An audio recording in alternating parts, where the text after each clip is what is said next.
So I'm sitting there and I'm remembering the very first time I almost died. And so we talking to our air coordinator, we're like, hey, me and my buddy Clint need to get to this other base. The air coordinator's like, okay, a pair of Blackhawks are going to land right now in about 30 minutes. Get to one base, take the Rhino bus, and then the Rhino bus will drop you off where you need to go. And I'm like, yeah, that sounds silly. They're like, no, it's up armored, it's safe. I was like, nope, I don't know. He's like, second option is you wait 24 hours. A pair of Chinooks are going to pick you up right here and drop you off in your base. Okay, we'll take the second option. And so we go back to Craig's medical theater, and we're standing there, and I'm drinking the coffee. All of a sudden, these Blackhawks start coming in, throw open the door. The crew chief starts offloading body bags, and you can feel the thumping. And the mortician comes out, and he starts cataloging them. I was like, hey, what happened? He's like, oh yeah, the Rhino bus just got hit with a 2,000-pound vehicle-borne IED. I would be another body bag.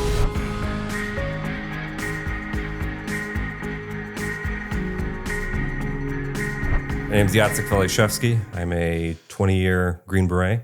On the tail end of my career now, finishing things up, but I was born, I'm firstborn son to Leszek Waliszewski, who was co-founder of the Solidarity Movement, where political refugees in the 80s came to the States. And I'm also an award-winning author, and I've just discovered a series of secret OSS, never-before-told missions, and I'm turning those into books that embrace the history of the CIA and U.S. Army Special Forces. Yeah, perfect, man. I got to say, I was so excited for this episode. I know we got connected through Coop, and we were going back and forth on the phone a little bit. And I started looking into your background and seeing you on different, interviews or going through just pretty much anything I could find. Yeah.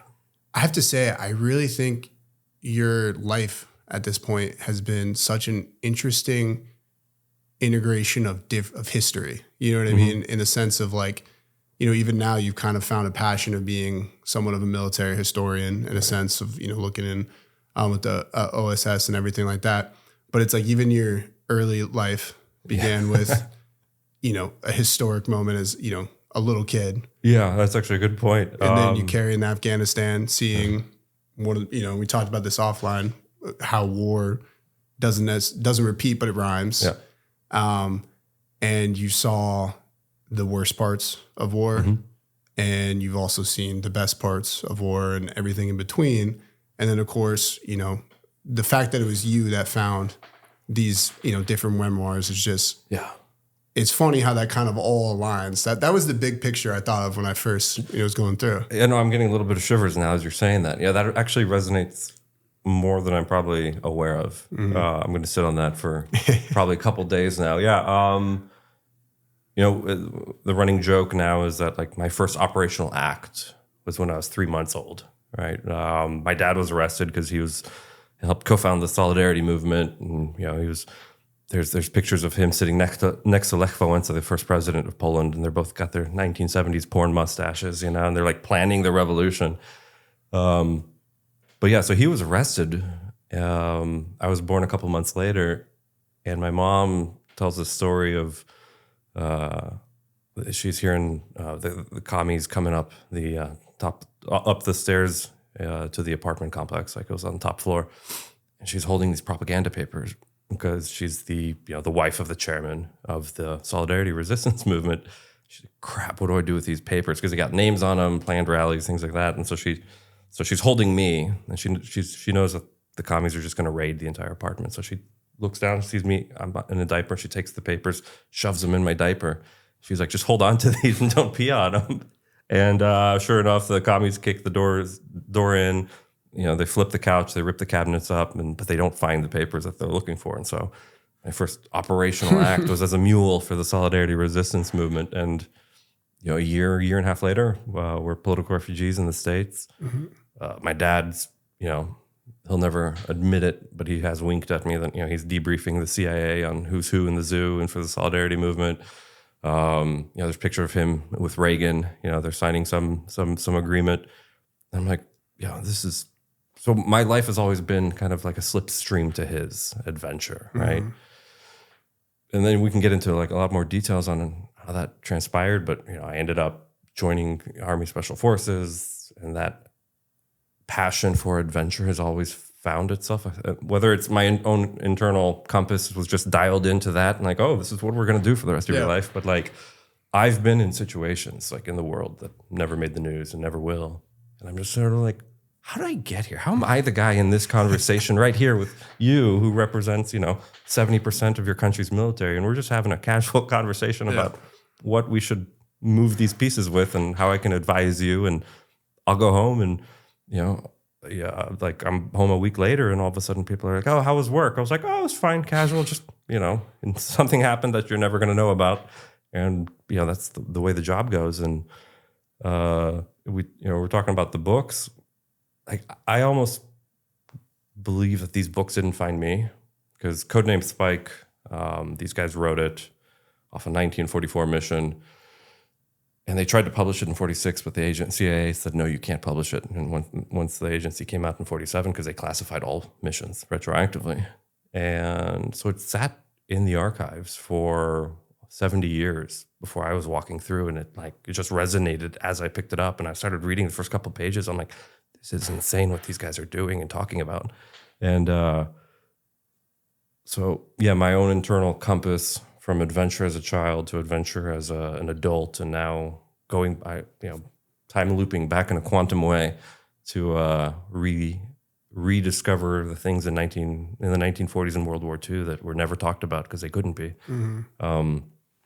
Has really been an interesting way to experience the first half of my life. And now that military career is coming into an end, I'm excited to see what else I can do with the next 20, 30 years. But that's actually good. I'm gonna sit on that for a while. Yeah. No, it was a real observation I made because I was like, God damn, it's just crazy, especially the way that your ability to flesh it out, right? Because oftentimes people living through history don't really recognize it, but I feel like you have a very good ability to kind of sit around and say, like this is, and we'll deep dive some specific instances as we go out through the conversation.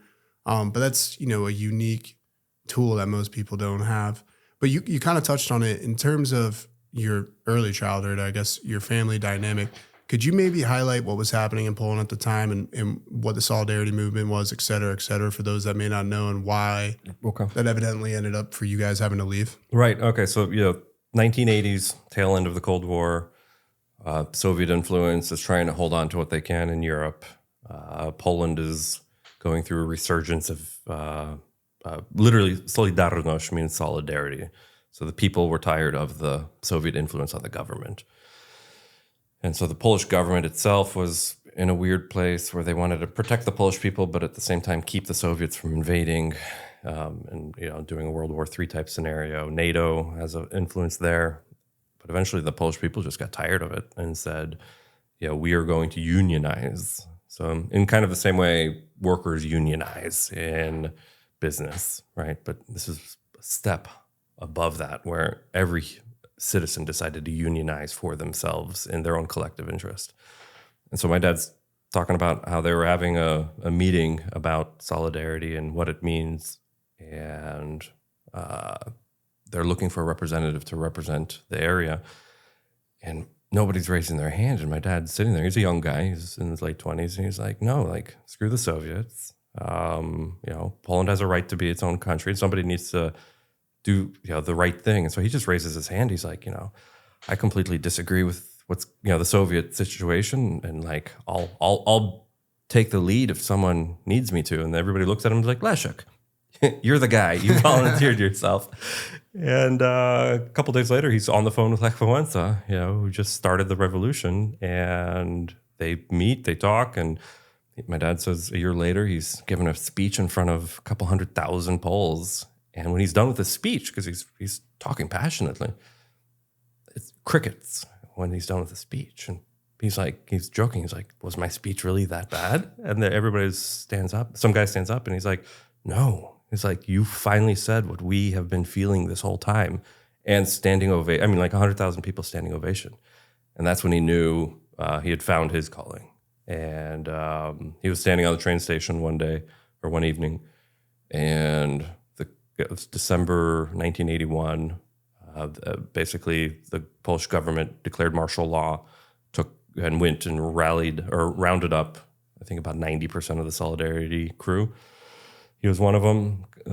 The cops started coming on the train tracks, and he realized what was happening. He had a briefcase full of plans and intent. And as he gets getting rounded up, one of his buddies starts yelling, to the crowd, like, "Let everybody know Leszek Waliszewski is being arrested. Let everybody know." So my dad's in the processing center, and he's got this briefcase, and he's like, "Crap, they're gonna go through all my stuff." And he's like, "I got a really bad stomach ache. Can I go to the toilet?" I'm like, yeah. Some disinterested Polish cop, and so he goes to the bathroom, and he's ripping up these papers as fast as he can and flushing them down the commode, and then he spends a year in prison. He didn't actually see me till I was about 6 months old. And but it's kind of amazing because so my mom went into labor March 16th, and I was born early in the morning on the 17th. But as soon as she went into labor, a runner ran to the prison to tell the guards to tell my dad. And so all the prisoners were excited, and a couple of them ripped out a bed sheet. They took some pens and drew basically a Polish prison solidarity birth certificate for me off linen. And it says, on this day, the 16th of March, Jacek, we congratulate that Jacek Waliszewski is being born to the son of, and that the revolution will live on, right? You got to think in the 80s with the Soviets knocking on the door, and the brutality of the Soviets, where if they take a prisoner, they're just going to kill you, right? That's their easiest way of dealing with that problem, or send you to the gulag. So all these guys were in prison, not knowing if any of their efforts to free Poland was going to come to fruition. And so there's a sense of pride that they felt, where the revolution will continue regardless of what happens to them. And so I have that certificate, and it's in my hallway. Really? And so I was like, I have a prison birth certificate, from the revolution that I was, born into, and muled, propaganda paperwork. And so, nurture and nature, right?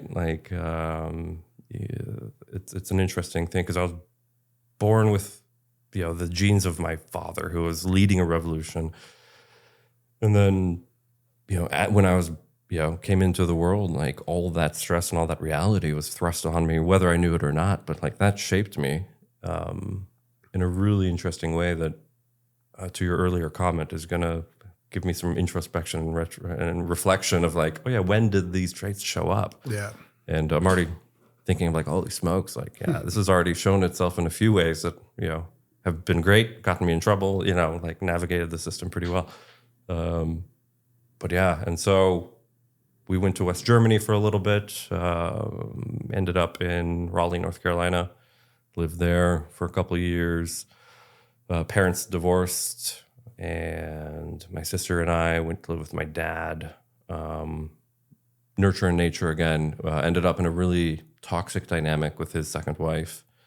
She was really frustrated at some situations. So when my dad would go on business trips, she was, the equivalent of a psychopath in the sense, she would take it out on us by locking me in the bathroom and my sister in the basement, and for weekends at a time, and not feed us, right? As if you got to think about it convolutedly, she got married to my dad. My dad's going on business trips for weeks on end. And so she's got these two little snots, and she's pissed off at him, but she's taking it out on us.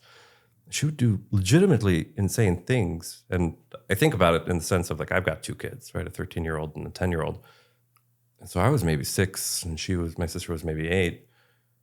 But I would get locked in the bathroom for a weekend without food, right? Just so she could isolate us, and my sister would be locked in the basement.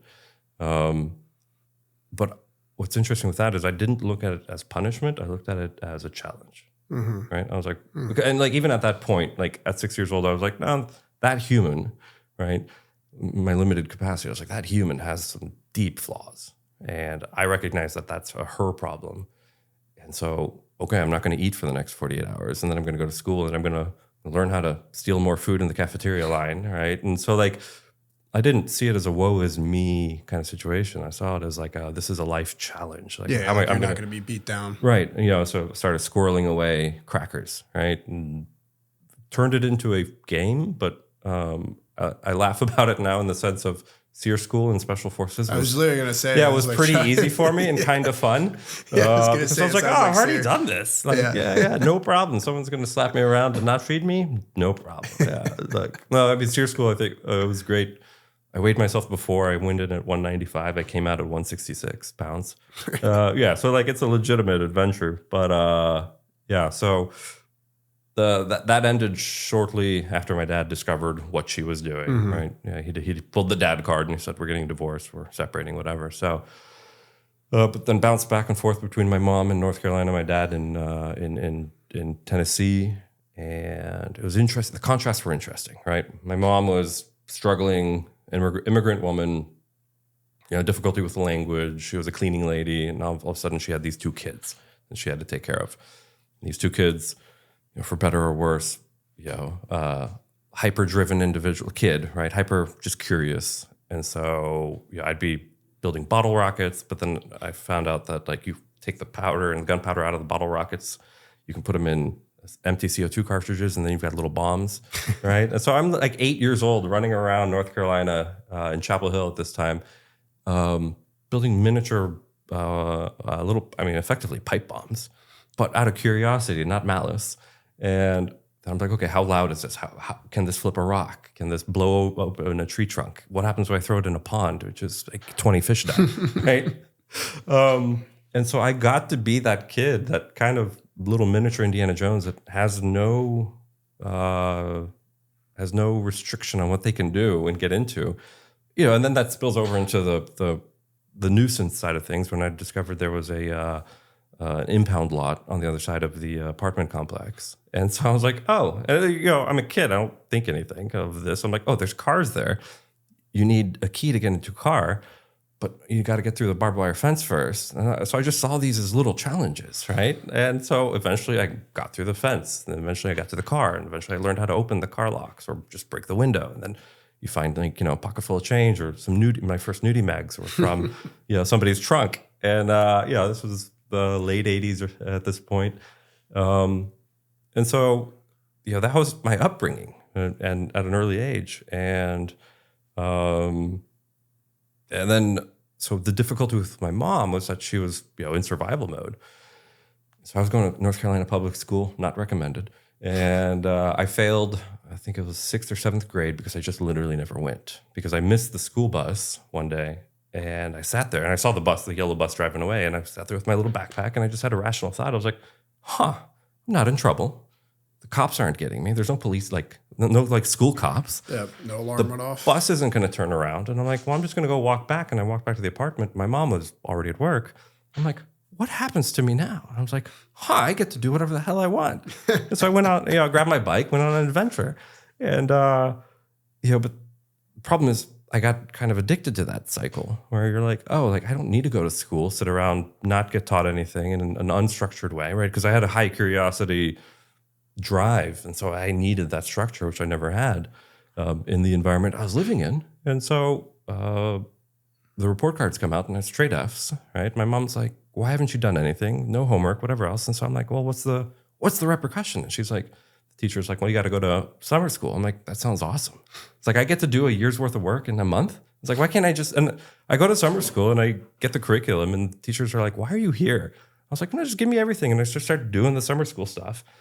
And I'm like, can I just do summer school and skip the rest of the year? Like, this seems more efficient. Yeah. And the teachers are like, that makes sense, but no. I'm like, so why am I wasting my time in school? And so this goes back and forth. And eventually I realized, I might have been all of 10 years old at this point, that neither my mom can raise me and I don't want to live with my dad, right? Because he's always on business trips and there's just no structure in either. And so so the complication, and it's a bit of a family history, is that my sister was suffering more trauma from the result of like the abuse from the second stepmom than I could even understand. And so one day I remember I was at my dad's, we were there for summer, and I walk into the bathroom. My sister's laying on the bathroom mat and she's foaming at the mouth and just groaning. I'm a kid. I'm an idiot. I'm like, what are you doing? And I see the sun coming through the window. I'm like, oh, she's probably just sunning herself. I'm like, hey, do you know where, my toys are? And she's kind of, I'm like, okay, she might have, have a stomach ache, whatever. So I go, but apparently she had taken, a bottle full of Tylenol, right? In an attempt to end her own life. And that would have been the end of my sister because I went off to go play, with my friends. I had her friend not shown up and, called 911 and did the mature thing. But that really kind of like opened it up. Hey, there's a pattern problem here, right? My sister survived. Everything's okay now. But so my dad's like, hey, what do we do? And I'm like, well, I don't want to live with my mom and I don't want to live with you. It's like, can I go to boarding school? I've heard there's a magical word called boarding school.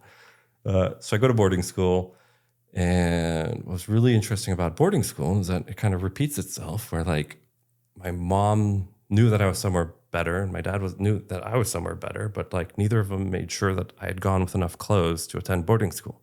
So I didn't have like the right polos and I didn't have the right khakis. And I was like, I'm naive, but also adventurous at this stage. I'm like maybe 11 years old. And I'm just like, okay, well, now I have a problem because I need khaki pants and collared shirts. I'm like, what do I do? It's like, I'm going to go to the laundry room and I'm just going to take them from kids who are doing laundry one at a time, not to get caught. And then I started breaking into the gift store at night, right? Because I was living in the boys' dorm. And I didn't see, like everything was even though it was technically wrong, but everything was, in my mind, technically justified, right? And then come to find out, my dad did a deal with the administrator where I also had to do the dishes after every class. So I had to work as a dishwasher in the boarding school that I was going to escape the life that I was trying to escape.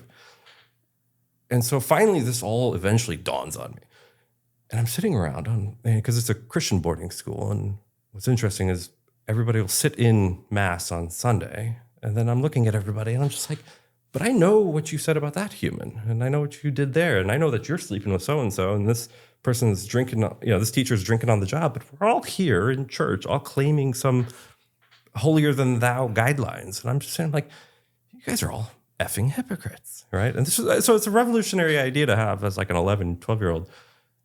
And so I'm standing, I remember this situation specifically. I'm standing on the football field, right? Mind you, the school has never won a football match in its entire career. So I'm standing on the football field, it's midnight, a storm had just rolled through, so there's lightning off in the distance. And I'm looking up because there's Christian Academy. And I'm just like, you know what? If God is ever going to hear a message, it's going to be probably here. And if he doesn't like it, he's probably going to hit me with lightning. And I was like, but this is okay. And so I stood there in the field and I like pointed up. I was just an angry, pissed off kid, right? Full of hormones, full of just this disillusionment of reality. Yeah. And I was like, God, I don't know what the F you're doing, but like, I'm trying to do the right thing. Like first my mom, now my dad, then my stepmom, then this, then this, then this. And now I'm here and there's no answers here. I was like, I quit you, right? Because I'd grown up Catholic as a kid, Polish kid, and then Baptist because we lived in the South, and now we're in a Christian academy. I was like, and then there's 3 religions, and none of them are working, right? And they're full of hypocrites. Everybody's a liar. And I was like, so I quit you. I was like, but I'm not going to quit myself, all right? I was like, I'm going to continue whatever adventure I'm feeling that I'm having, and I'm not going to quit trying to do the right thing just because I'm pissed off, right? And so I'm having this anger argument with him, and I was like, but I'm a free agent, right? If you ever need me, put me in the right place and I'll try to do the right thing when I'm there. And, if that's how you want to utilize me, universally, whatever, I'll do that. But I quit you and I'm going to start doing it my way. And like, I'm standing there in the football field. I'm like, okay, I'm not getting hit by lightning. I'm okay. So I walk back. And the way the boys' dorms were, you got to remember this is early 90s. So the boys' dorms, big brick building on a hill, all the payphones were outside. And the rule was, because there was a bunch of international kids, so the timing was always interesting. But if you ever heard the phone ringing at the payphones, you would go answer it. Like, who are you calling for? And then you would go find that kid and bring him back to the payphone. And then they would talk to whoever was calling them. And so, mind you, I've just spent, 15, 20 minutes cursing God out, telling him I quit, walking up, and I'm passing the phone booth. And right as I'm passing the phone booth, it starts ringing. And so I'm like, okay. So I pick it up, answer it. I was like, hello, who are you looking for? He's like, oh, this is the last check. I'm looking for Jacek. I'm like, oh, hi, Dad. And I'm like, well, what's going on? He's like, well, I'm going to Poland for a business trip. Your sister's in juvie, and I struck a deal with the judge that I could take her out of your mom's custody because she was breaking into houses and stuff because she's just an angry girl at this point. And so I'm going to Poland and taking her with you. Do you want to come? I'm like, I kind of poke my head out, look up at God. I'm like, right? Because if you think about it, in no other part of the equation could anybody else have been walking by at that time at midnight 30 to take that phone call because no one was out. And so I'm like, yeah, like, and he's like, do you want to come with me? Yeah, with us to Poland in the early 90s because General Motors, the wall had just fallen, right? He had all his political connections to everybody that was in power. Lech Wałęsa had just been elected president. And General Motors was like, hey, Leszek, like you just helped open up the Saturn plant in Tennessee. You want to do the exact same, but in Poland with everybody and everything you know? And he's like, yeah, I'll do it. And he's like, I got to take my family and, you know, you got to pay for school. And they're like, yep, no problem. And so I'm talking to my dad and he's like, I can pick you up at 6 a.m. The flight's at noon.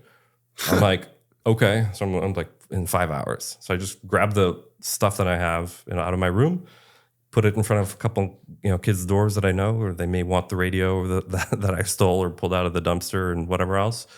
And then 6 o'clock in the morning, I'm sitting there with my backpack. I've got like 3 things in there and Dad pulls up, I get in and we depart. Like, I'm thinking about it, like we didn't even tell the school that we were leaving. I just left the country by noon that day. Yeah, that's how you could do things in the 90s. And so I end up in Warsaw. Yeah, I remember waking up and kind of coming to. We're in the Marriott. I like pull the blinds open, and there's like 3 feet of snow. The city is entirely gray and black because it's like post-communist like depression. Yeah. I'm like, what the hell am I doing here? Yeah, totally brutalist. And then I'm just like, okay. So then go to the British school because it was one of the only schools open at the time. And the British, the people that had started the British school, all they were doing was taking everybody's money, but they weren't paying the teachers, so the teachers were quitting. So, like, finally, this might have been 8th grade, right? Like, my dad discovers that, like, we don't have any academic records because they didn't create the system. And so finally he goes to the American school and he's like, hey, will you take my 2 kids? Do you actually have an academic structure? I'm like, yeah. And so we show up and the American School of Warsaw, the principal's like, okay, like, where are your kids' records? And my dad's like, well, my daughter was in juvie and my son doesn't really have records because from 6th grade public school, North Carolina summer school all the way to the British school, boarding school that we left halfway through in, and then British school where we spent a year I spent a year playing basketball and soccer. He's like, yeah, they kind of have like an education gap. So the American school was like, well, he's this age, he's probably in 9th grade. And my sister, thank God, she's smarter than me, but yeah, they put her in school in 2 years ahead of me. And then finally, school started back up for me. But it was an amazing experience, and one I barely recognized until only a few years ago, that so mind you, it's the 1990s. The Iron Curtain just fell. Governments are rushing in, businesses rushing in, local people are trying to get rich. And so like the kids I would go to school with, his name's Mike. So Mike's dad was the lead FBI investigator in Poland at the time. Mike in high school would sit next to the mafia mafia boss's son, right? His name was Noodle. His literal name was Noodle. And Noodle would show up with a shaved head in a suit, right? And so Mike, whose dad is in the FBI, and then Noodle, whose dad runs the mafia for all of Poland, would sit in class next to each other and joke about it. Be like, oh yeah, my dad's investigating you. And Noodle would be like, well, it doesn't matter. All my dad just moved his assets offshore. You're like, and I'm sitting back there. I'm like, oh, who's going clubbing tonight? Like this was, it's and at the age of 13, 14, 15, 16, like that's developmental age where there's like every option's on the table, right? Mm. And then one of my first girlfriends was the daughter to the Venezuelan ambassador of Venezuela, right? And another was the daughter to the Swedish ambassador, right? And so like you're just in this cosmic world of these kids that just want to have adventure and kids, but their parents are like on the periphery of like setting the tone of reality and making decisions. And I mean, what was great about it is I took that curiosity, that like inability to not be curious. And I didn't have rules. I hadn't had rules ever at this point, right? And I had lost faith in authority, or at least parents. And then I lost faith in the church or school. And then I found faith in my own decisions and ability to do things. And so like I would go to my dad. I was like, hey, can I have some money to go out? And he's like, you should give me $100, right? And he was like, yeah, I'll see. When are you coming back? And this is like Friday morning. I was like, I'll be back Sunday afternoon probably. And he's like, okay, like just call me if you need me, right? If you need bail. And we'd go out. I'd go to school Friday. We'd go out partying Friday night. Saturday night, we'd be at a house party, somebody's house or embassy housing. And then Sunday, I would eventually find my way back home. And this just became a regular thing. And one day, my dad tried to kind of reel me in. And he was like, hey, there's two, like, one, I'm not going to give you free money anymore. You have to actually work for it. He's trying to do the allowance thing, right? And mind you, my dad's like the northern director of like, Delphi Automotive, sub-branch of General Motors in Europe. And he's trying to put rules on me. And I'm like, I haven't had rules in forever. Like, what do we do? And I was like, okay, I'll play your game. And he's like, and then, but then the next guidance he gave me was like, do everything you can now because I can protect you now. But when you turn 18, you're in the legal system. I'm like, these feel like mutually opposing ideas or guidance. And so I'm like, talking to my buddies, I was like, hey, I'm not getting any free money anymore, just like party money. I was like, so we got to like do business. And we kind of look at each other and we're all like in the 14, 15-year-old range. And we're just like, okay. And mind you, we've all had this like master class in business because all our families are literally doing business with governments and whatnot. And I'm like, you know what? We have access to hundreds of American school kids.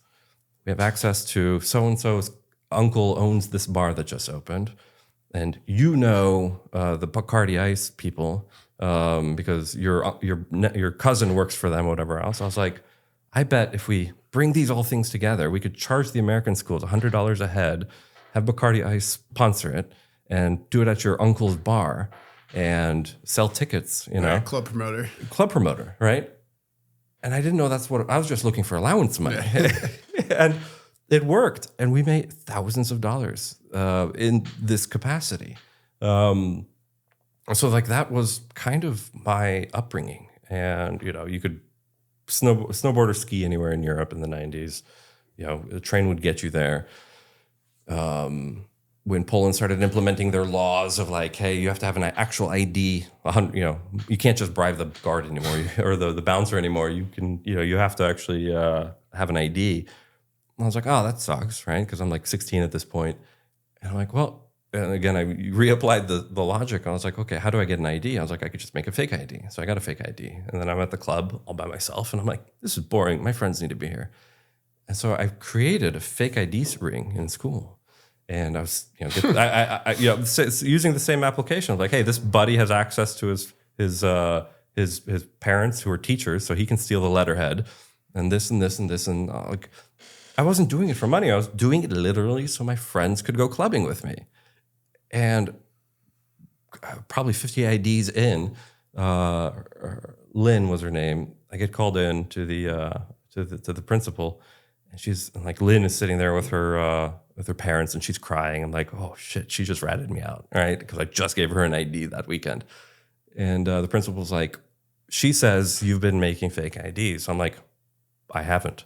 And she's like, well, that's what she says. I was like, okay, what's your proof? And the principal's like, shit, I don't have proof on him. But even though completely plausible that like I've been doing this.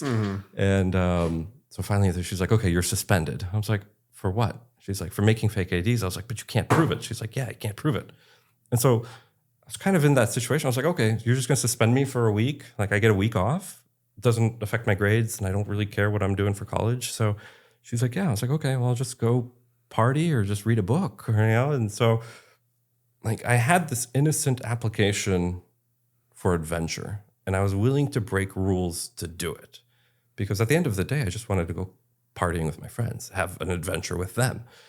But the rules were just in the way annoyingly. And so there are small hurdles. They're speed bumps to me. I think there would be, no-go barriers for other humans, but like I hadn't been conditioned that way.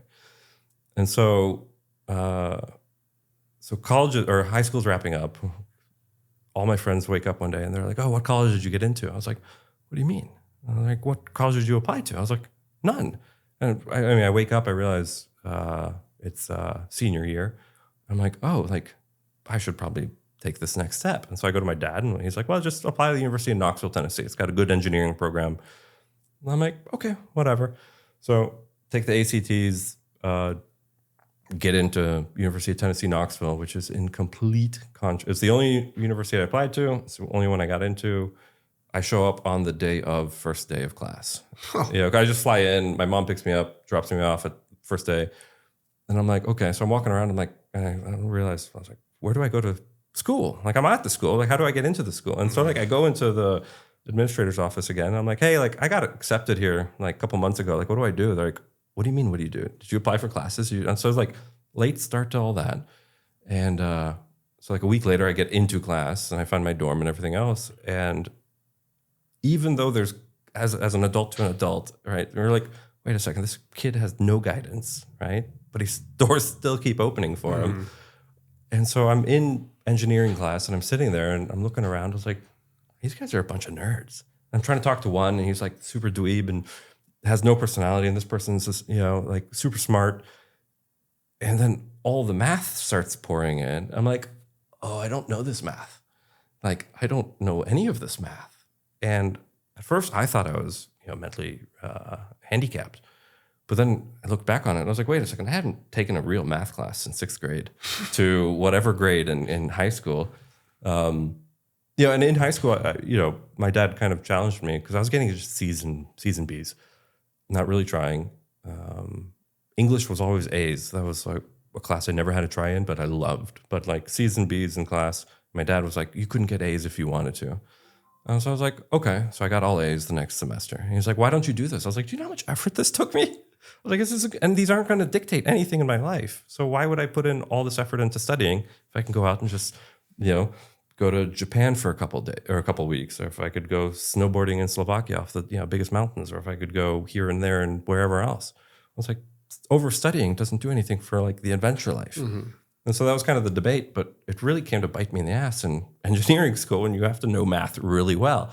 So I switched over to business.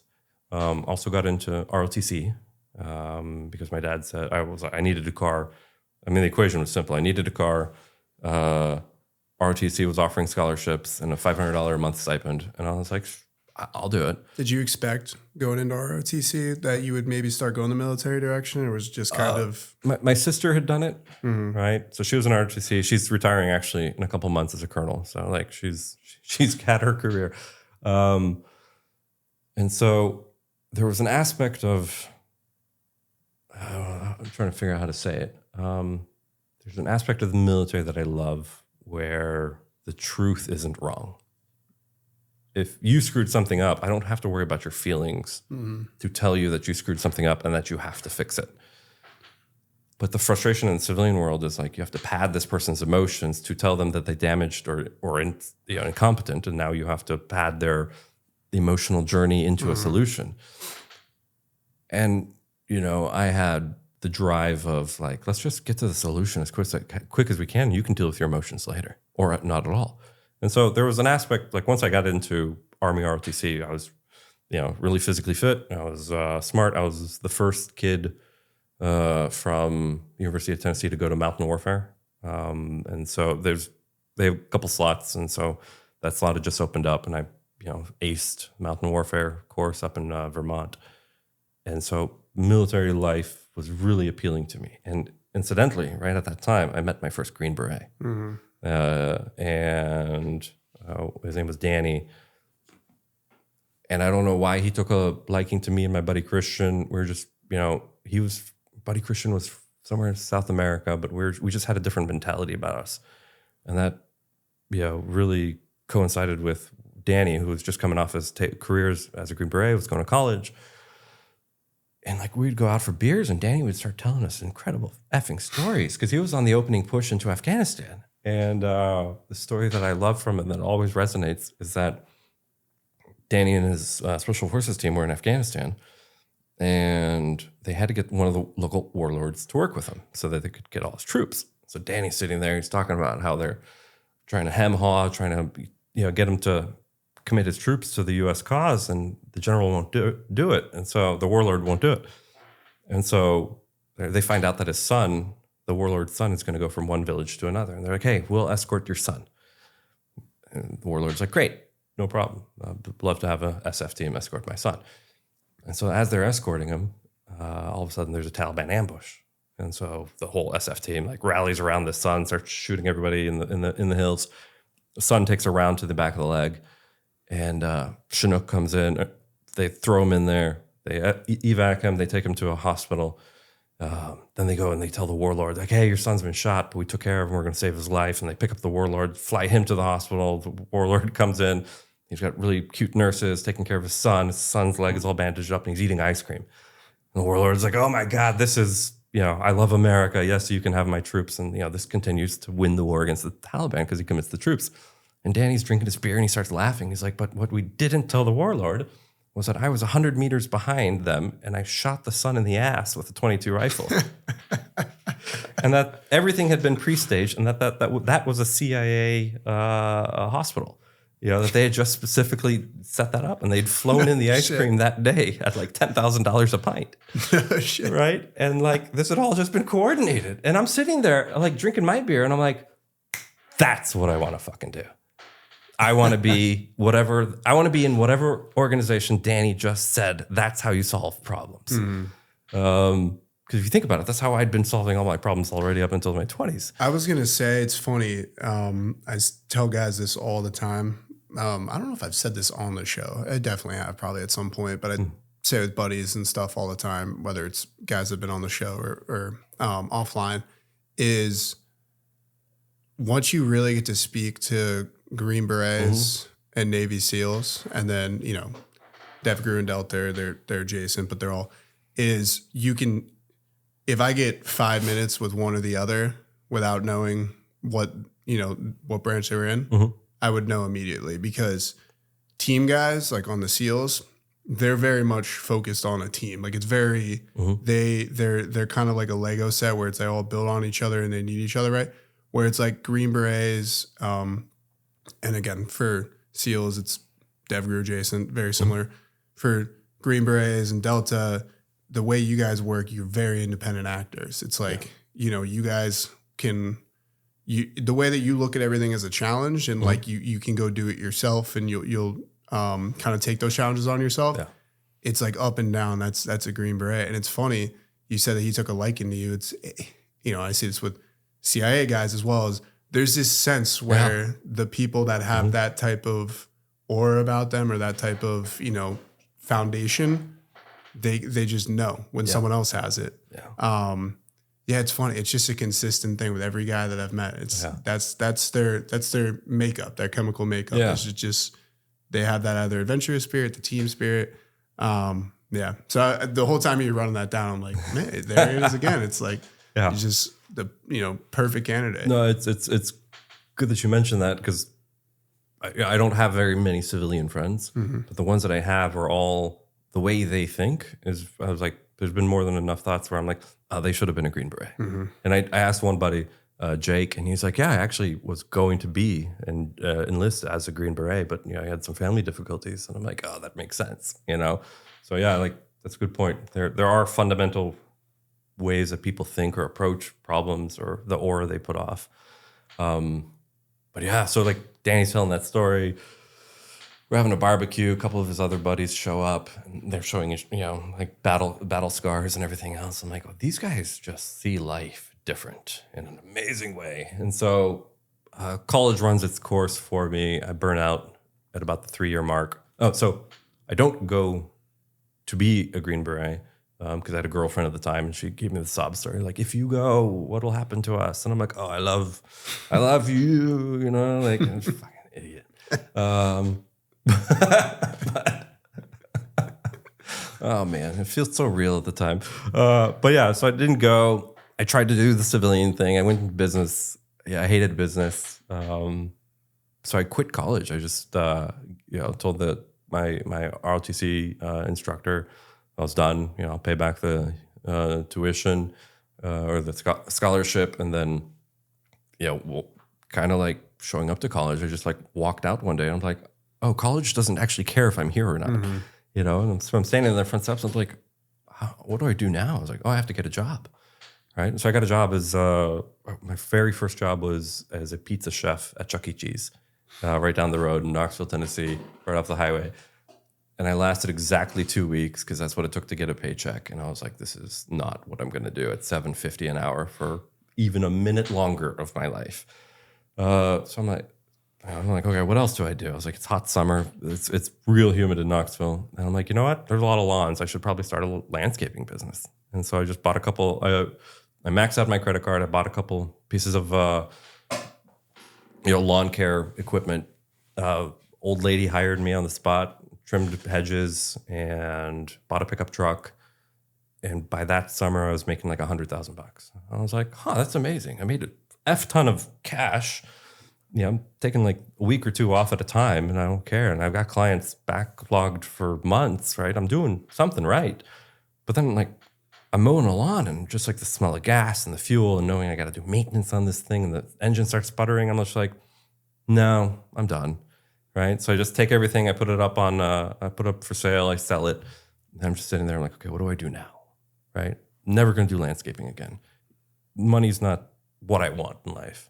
It's a component, it's a tool, but I don't want it. Mm-hmm.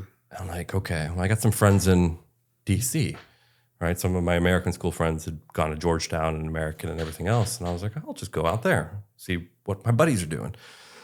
So I go out there and I start hanging out with them. These people are starting to work for banks, and they're starting to work for investment firms, and they're starting to like work for governments. And I'm like, oh, here I am where all I can say is like landscape and college dropout. These people and ROTC dropout, right? And these guys are over here, making $1 million deals with Goldman and Sachs and all this other stuff. And so it kind of clicked that like I was disconnected to some sort of reality at this point, right? Like the train tracks went this way, but I'd gone this way off the tracks. And it, but I didn't have much guidance still. And I was just like, what do I do? And so through a series of interesting adventures, became a server and then a bartender, started running the bar. I got a roommate. I won't use his name, but you'll be the first person I openly admit this to. Statutes of limitations have expired. He was a master counterfeiter and just gotten out of jail for counterfeiting. And he was my roommate because I needed somebody to pay rent. And within, I'd say a couple months, he comes to me. He's like, hey, I'm running low on money. I have an idea. I'm like, oh my God, don't say it. He's like, what if we start counterfeiting money? I'm like, you mother effer. Because all of a sudden I was like, you know what? I've never done that before. That sounds like an adventure. That sounds like something to figure out, right? Tying it back to me as a kid breaking into cars and trying to figure out how to, go through a chain link fence without getting caught on barbed wire. I'm like, this sounds reasonable. How would one do this theoretically? And a couple months later, I'm sitting there on the coffee table. There's like almost $100,000 in cash, all fake, and I'm just like, this feels illegal. Feels like we're crossing some lines here. Mm-hmm. And so I'm still bartending, and this beautiful chick comes up, and she starts talking to me, and she starts crying that her boyfriend broke up with her. I'm like, okay, here's an extra drink, whatever. And she shows up the next day. She's like, my boyfriend moved out, and I'm single, and I don't know what to do. And I'm like, okay. And like 2 days later, she's like, what are you doing this weekend? I'm like, apparently we're going out on a date. And then within a week, she's like, can we go back to your place? I'm like, no, because there's $100,000 on the coffee, and we haven't figured out how to get rid of it yet. And I haven't figured out how to tell my roommate that I'm not part of this scheme anymore. And she's like, no, we really need to go to your house. I'm like, so I finally go to my roommate. I was like, hey, when you were in jail, how did you actually get into jail? And she's telling me about how like the Secret Service blew the door down and arrested him and like all this other stuff. I was like, would the Secret Service ever send somebody to like a hot chick to then try to find out if you're doing something wrong? He's like, yeah, it's called a honeypot. I'm like, there's a honeypot coming to my bar. No shit. And he's like, what do you mean? I was like, this hot chick who's like a 10 out of 10. I'm like, I know my range. I'm not at a 10. And she really wants to come over to the house or the apartment all the time. And he's like, oh my God. And so, he's like, okay, we got to like test this theory out. So everything gets hidden. And finally she comes over And within 5 minutes, she's gone through every door in the apartment. She's like, what's in here? I'm like, that's the pantry. She's like, what's in here? I was like, that's my closet. And she's like looking around. And I'm like, like, obviously we're in deep water at this point, right? Somebody knows something. And I'm the idiot who's like only realizing somebody knows something. So I tell my roommate this. I was like, hey, this is bad. We're done. And he's like, no, we still got to do the plan. I was like, no, I don't think you understand. Somebody, I don't know if it's the FBI or Secret Service or CIA, whoever is like honeypotting me to get to you because they know something's in bad equation, right? And I'm just like, so he goes off for the night, and I'm sitting there, I'm looking at it, I'm drinking my beers. I'm just like, So I turn on the grill, and I just burn $100,000 in fake cash, bill after bill after bill. I'm like, bad idea, such a bad idea.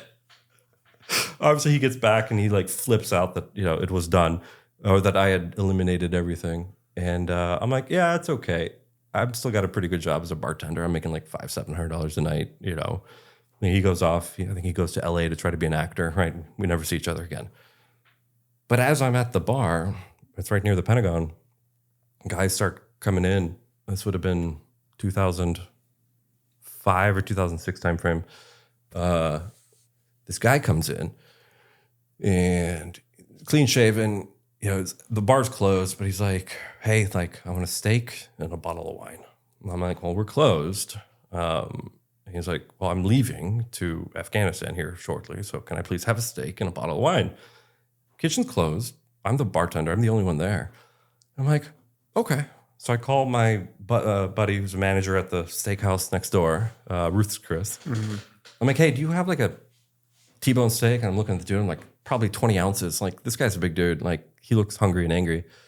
And they're like, yeah. So like the manager, I order it from this restaurant next door to get the steak delivered to my bar. And like, we share a bottle of wine, and he eats the steak. And then he's like, shakes my hand, says thank you, and goes off to Afghanistan.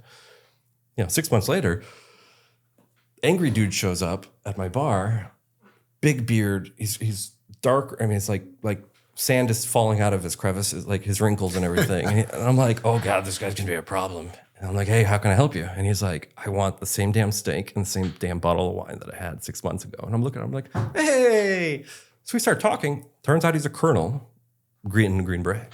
All right. And I'm like, oh, this feels like history is repeating itself, right? Chances. I was like, and I don't have a girlfriend, and the Secret Service almost busted me. And so I really need to start working on a career instead of freelancing life, right?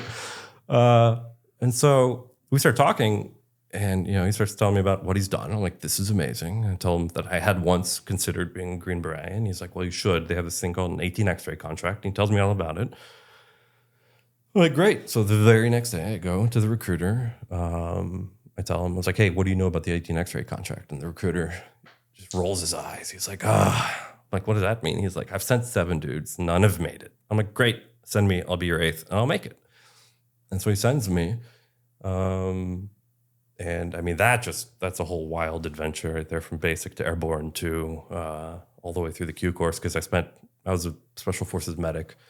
But in a unique experience with, first with selection, what was funny is I'm sitting there, I'm a private now, by the way, right? Like 4 years earlier, I was going to be an officer in ROTC, but now I'm sitting as a private, right? And you're filling out all your admin stuff. And like, from me to you, there's a guy in front of me. He's filling out his admin stuff. And I'm like, I recognize that guy. And he looks back. He's like, I recognize you. And I look, he's a captain. I'm a private. And he's like, what the hell happened to you? I'm like, it turns out he was in my ROTC class. No shit. He's like, in his mind, he probably thought I'd been, became an officer, but somehow did something egregious and became a private. As we started laughing about it, his name was Torres. Captain Torres, and we started laughing about it. I'm like, no, I quit ROTC. He's like, oh, that's why you suddenly disappeared. Yeah, I'm good. Yeah. And so we got through selection together. I'm pretty sure he got selected too. But there's a lot of things I learned in selection that applied later in life. We can go into later. But the Q course was interesting because they were asking me, like, what do you want to do as your job? You scored off the charts with your GT score, everything else. You can do any job you want in SF. I'm like, sweet. What's the hardest one? What's the hardest one? Highest chance of failure. They're like, being a Special Forces medic. I'm like, great, I'll do that. And they're like, okay. So I became a Special Forces medic because I knew Polish because of my time in the 90s. I got Russian. And so I learned Russian. I was speaking nearly fluently within 2-3 months. That was awesome. What was kind of reflectively great about it is day one basic training, there's about 18 x-rays, right? 18 being the MOS designator for Special Forces, X being that you're undesignated. You're just under the contract. And the rule was, so long as you don't quit, die, or fail, you can make it to be a Green Beret. And it's one of the best deals the Army's ever got going for it. Like, you get these guys off the street who are hyper ambitious, hyper smart, hyper capable. And I came in a little later. I was like 24, 25. And I was like, yeah, I'll do this 18 x-ray contract. As long as the 3 rules are don't quit, die, or fail. That's easy, right? And so we started with 80 roughly at basic training. And by the time we were graduating and putting our berets on, like out of that class of 80, there were only 8 of us left, right? Majority of those guys quit. Less failed and less, were injured. No one died. But what's interesting is the mentality that those 80 showed up with versus the 8 that made it through. There was a defining difference in how they approached life and problem solving. And I'm lucky enough to be one of the 8. And so, became a Special Forces 18 Delta medic. And for reference sake, basically, they take the first 2 years of med school, slam it down to 4 months, and say, learn it or fail.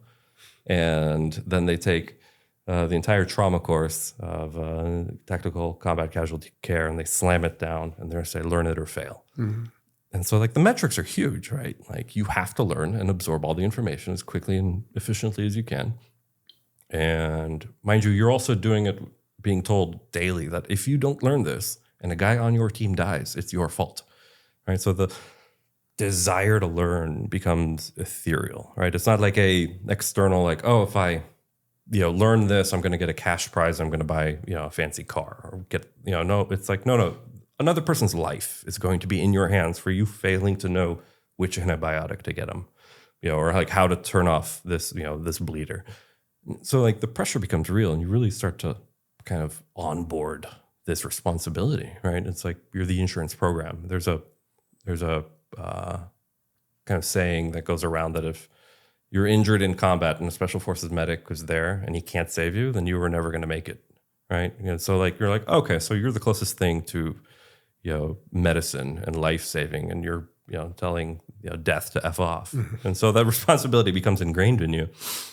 And an interesting aspect of the SF medic course is that it's probably the only intersection where Ranger medics come in and Navy SEAL medics come in. And so everybody's getting taught at this same juncture. And I remember sitting there one day. I mean, you're exhausted. I'm just, you're pounding energy drinks, anything to keep the information onboarding. And I'm sitting there and the Ranger comes in. He flips the table. He's all pissed off at lunch. I'm like, what happened? He's like, the Navy SEALs stole our Ranger log.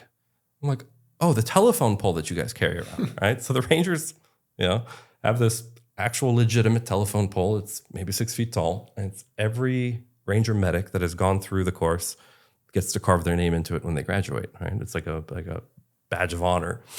But every following cohort of Rangers have to carry that log around as a medal of respect for what they're trying to achieve. Well, one day the Navy SEALs stole it. They just backed their truck up. They popped the log in the back and they took off with it. And the Rangers weren't paying attention. So now the Rangers were getting in trouble with the Ranger cadre. And so I'm sitting there. I'm like, oh, okay. Well, I was like, how are you going to get it back? And the Ranger was like, I don't know. We've asked for it. We've done this. And the Navy SEALs have just laughed in our faces.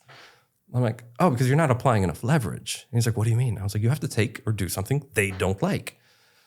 And I'm like, so the Ranger's like, I don't know what to do. And I'm like, oh my God. Okay. I looked out, I was like, have you noticed how the Navy SEALs always leave their hats on their lunch or on the tables when they go to lunch? He's like, yeah. I was like, I'm waiting for him to get it. He doesn't get it. I'm like, okay, now you have to take the hats. And he's like, why would I take the hats? I was like, to use as leverage to get your log back. And he's like, how would I use it as leverage? I'm like, okay, I'm just going to have to walk you through this. And so I'm like, okay, tomorrow at lunch, steal all their hats. Meet me on the backside. We're going to take it up to back to the barracks. The barracks are up on the hill. And so, he shows up. He's got this handful of Navy SEAL hats. And I'm like, okay, so we get a trash can, all the hats in the trash can, dunk it, fill it with water, throw it in the freezer, turns into a frozen Navy SEAL hat log. And the Navy SEALs, when they come back, realize all their hats have been stolen. Right? And they're vain individuals and they don't like that. So they start flipping tables. They're like, oh, and like literally there's about to be like a mosh pit of violence in this classroom that's teaching medicine. And I'm sitting there, I'm like, this is amazing. I've accidentally coordinated all of this. Rangers versus SEALs. Yeah. And so the ranger finally takes a ransom photo of the ranger, the frozen ranger or frozen Navy SEAL hats. And sends it to the Navy SEAL cadre, and the cadre starts laughing. It's like, okay, high noon tomorrow, we'll do an exchange. And the Navy SEALs get their frozen hats, and they laugh it off, and the Rangers get their Ranger log, and they laugh it off. And I'm sitting there the whole time drinking my Monster. I'm like, this is hilarious. Go back to studying, and my Green Beret buddy sits down next to me. And he's like, did you see that? That was hilarious. I was like, yeah, that was. And I told him, I told him to steal the Navy SEALs hats and, reverse ransom. And he starts laughing. He's like, because last week I told the Navy SEALs it would be funny if they stole the Ranger log.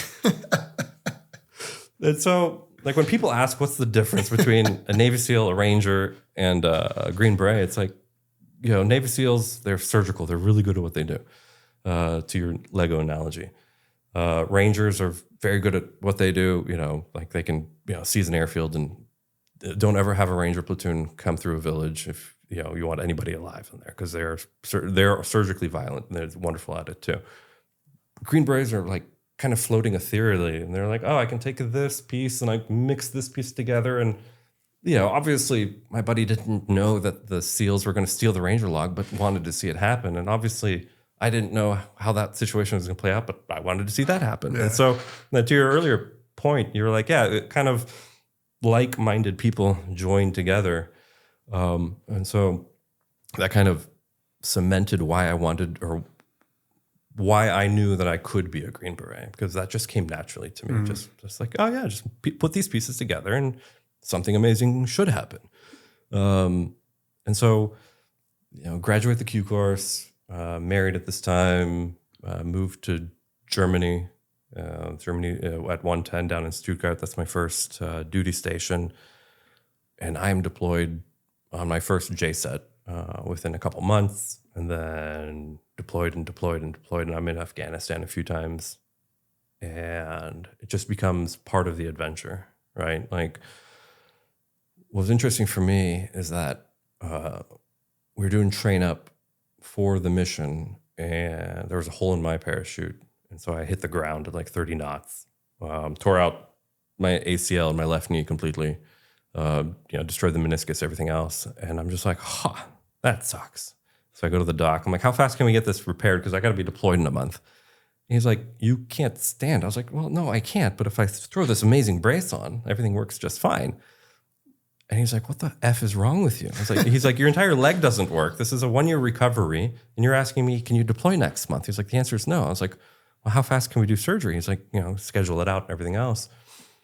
And so I go back to the team. I'm like, hey, I can't deploy, right? But like the pressure and the responsibility of everything that had been ingrained in us is like, you are the insurance plan for your team. Now it's your responsibility if anything dies, right? So it's like this immense desire and need to be there despite your own limitations. And so throw a brace on, like, I mean, a full ACL. I've seen them before. Yeah. You played lacrosse. Yeah, so you know. Under my uniform, and I went anyway. Because I was like, no, it's just a knee. It doesn't matter to me. Like, in a kind of functional disassociation, it's like, no, as long as my brain works, I'm fine, right? So, yeah, I mean, I might take an IED and lose half my leg anyway. It doesn't matter. It's just it's like changing a tire. I don't care. But to be with people that embrace that mentality too, of like, no, whatever the mission is whatever we're going to achieve, like despite the limitations. And so I knew I was in the right career field with the right people, because I'd been embodying that for my entire life. But now the military was willing to pay me to bend rules, break rules. As long as I didn't break the rules of the U.S. military, but I could break the rules of somewhere else's, society. And you're supposed to break. And I'm being paid to, supposed to, and I'm being embraced on my thought process to do that. And I'm just like, okay, like this is where I'm supposed to be, and that was year one, right? Case in point, this is kind of what's amazing is one of the. I'm going to go light on the details, but. The story will be, you'll know why I'm going light on the details. One of the guys that was on the team next to me, he was like a super hacker, right? He was a communications guy. And so he was sitting there, and this would have been 2009, 10 timeframe, right? And he realized he wasn't going to have internet on the remote mountaintop that he was going to be on. And that was not okay with him because he was hacking everything all the time on his off time. And, so he reverse engineered a top secret communication satellite system over the weekend because it was in his team room. And he was like, that talks to the, gets internet. And he's like, why can't I get internet? So he pops the cover off, buys all the parts on, he said, Radio Shack for, I think he came out he said $174 and just spent the weekend reverse engineering it. Put the cover back on, had his. He's like, well, I don't know if it'll work, but we're leaving in like a couple days. Maybe it'll work. And so he's on the plane, right, going into Afghanistan, and he turns it on. And all of a sudden, NSA is like, oh my God, like something over the Mediterranean has just hacked our red network. And it's traveling at 300 miles an hour. Oh no, like the next country in line. And they're like, wait a second, this isn't an airplane. This isn't like the country, right? Yeah. It's moving too fast. And so they land. MPs surround the entire airplane and they pull him off, and he's not an asshole. He's like, yeah, I did it. I did this because I wanted internet, because I wanted email and do my hackathons on the week, between missions. And so he's going to jail, like Leavenworth jail. Like that's like top of the list. And then the local general, McChrystal, finds out what he did. And he's like, wait a second, this guy did what? He's like, no. We're not arresting him. We're putting him on my staff. Yeah.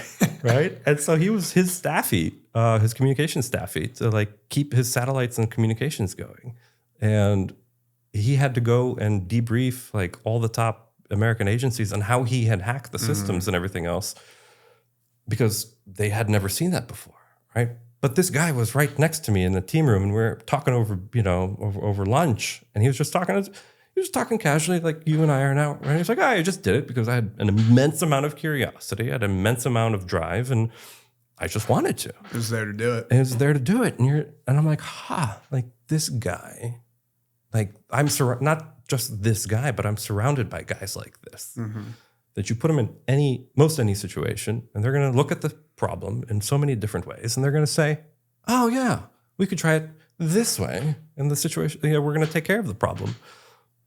And, that was a year 2 medic for myself. But I've spent the next, 18 years surrounded by individuals in that capacity. And then every once in a while, I'm fronting the shoot, and I'm just like, oh yeah, well, if we do A, B, C, X, Y, Z, we could probably figure that part out for you. And then the next day I'm getting woken up. Hey, are you ready to brief the general? I was like, waking up, I'm like, what general? What brief? He's like, the stuff we talked about last night. I was like, we were talking about that stuff over beer and meatballs. Like that wasn't like an official talk. Like he's like, no, but it was so good. We're flying the general in. He represents 71% of the country's defense force and planning, and he wants your brief. I was like, I don't have permission to do this brief. I was like, when's the general getting here? He's like, oh, in about an hour and a half. I'm like, so I call the embassy. I'm like, defense attaché. I'm like, hey, can you be here in like an hour? Because apparently I'm given a big brief. And he shows up, they shake hands, I give my quick spiel. The defense attaché loves it. And then they're like, okay, we're going to move this program forward. And I get a phone call when I get back from an angry senator. He's like, what did you do? And I'm like, what do you mean, what did I do? And he's like, you moved the entire plan forward from like 5 maybe years to like a year. I was like, yeah, it doesn't sound like a bad thing. He's like, well, it is a bad thing because we hadn't even planned for the 5 years. Now you're telling us we got to do more work to get ready in 1 year. And it got done in 6 months, right? Right, but that was like a casual conversation, right? Like the same guy that, accidentally, curiously hacked the networks for a handful of spare parts. And so to be surrounded with all those guys and for us to take it so casually, right? Like we can solve problems casually and efficiently and have fun doing it.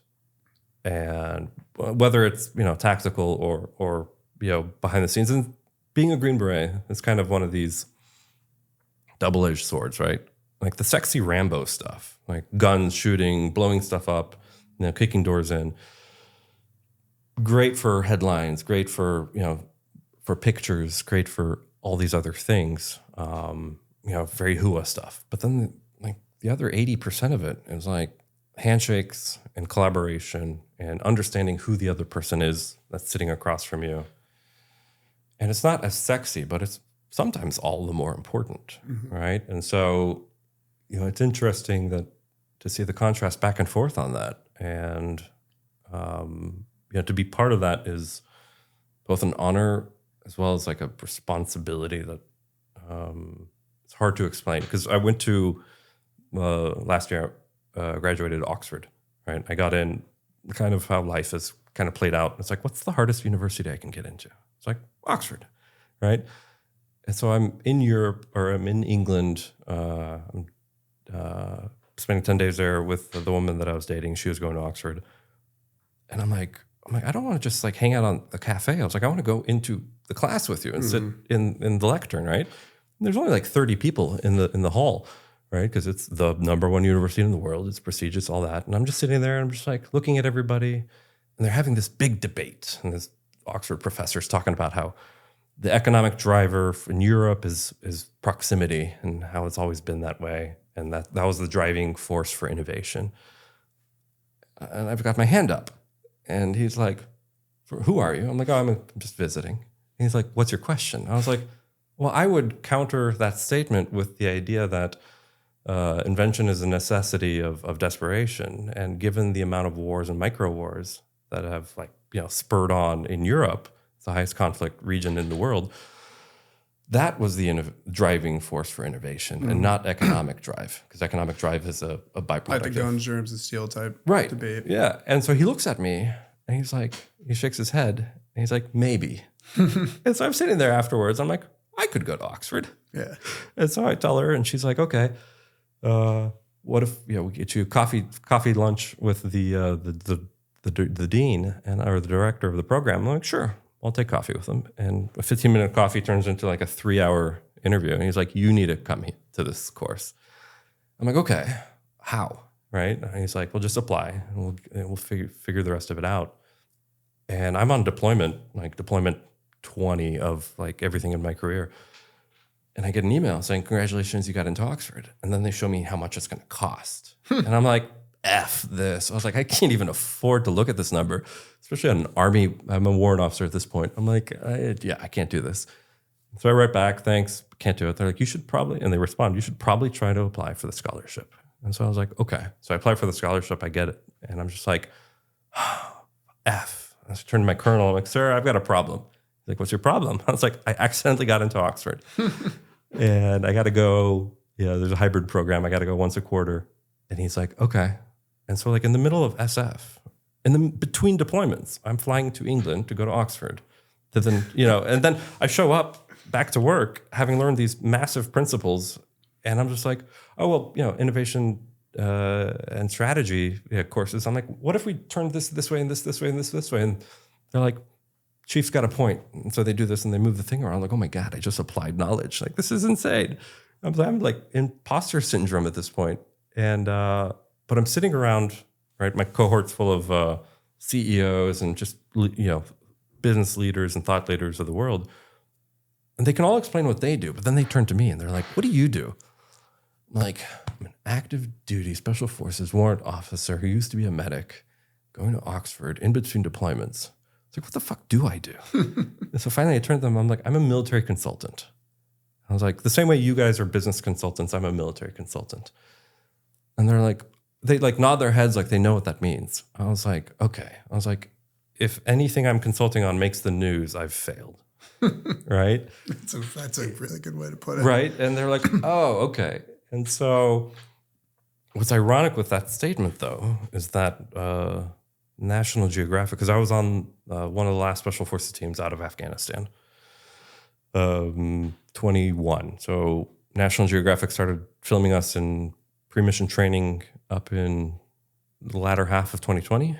And then they followed us into Afghanistan, and then coincidentally enough, Afghanistan collapses in front of our very eyes. It's like a Jenga, like a whole wall of Jengas falling apart, and Nat Geo's there to film it. And they've been filming it from the start of our mission, and so they get really amazing perspective. And so, what was cool was saying that I'm a military consultant, sitting in Oxford. But then this movie came out where I'm in it. And it won 3 Emmys, Oscar shortlisted. And then I would show them the movie, and they're like, "You look really dangerous." I'm like, I've got a Glock on my side. I'm 50 pounds like deployment heavy. I got the beard. Yeah. I'm just angry. I'm running on 4 hours of sleep and a lot of caffeine and anger. And we're advising General Sami Sadat, who's the last Afghan general of Helmand,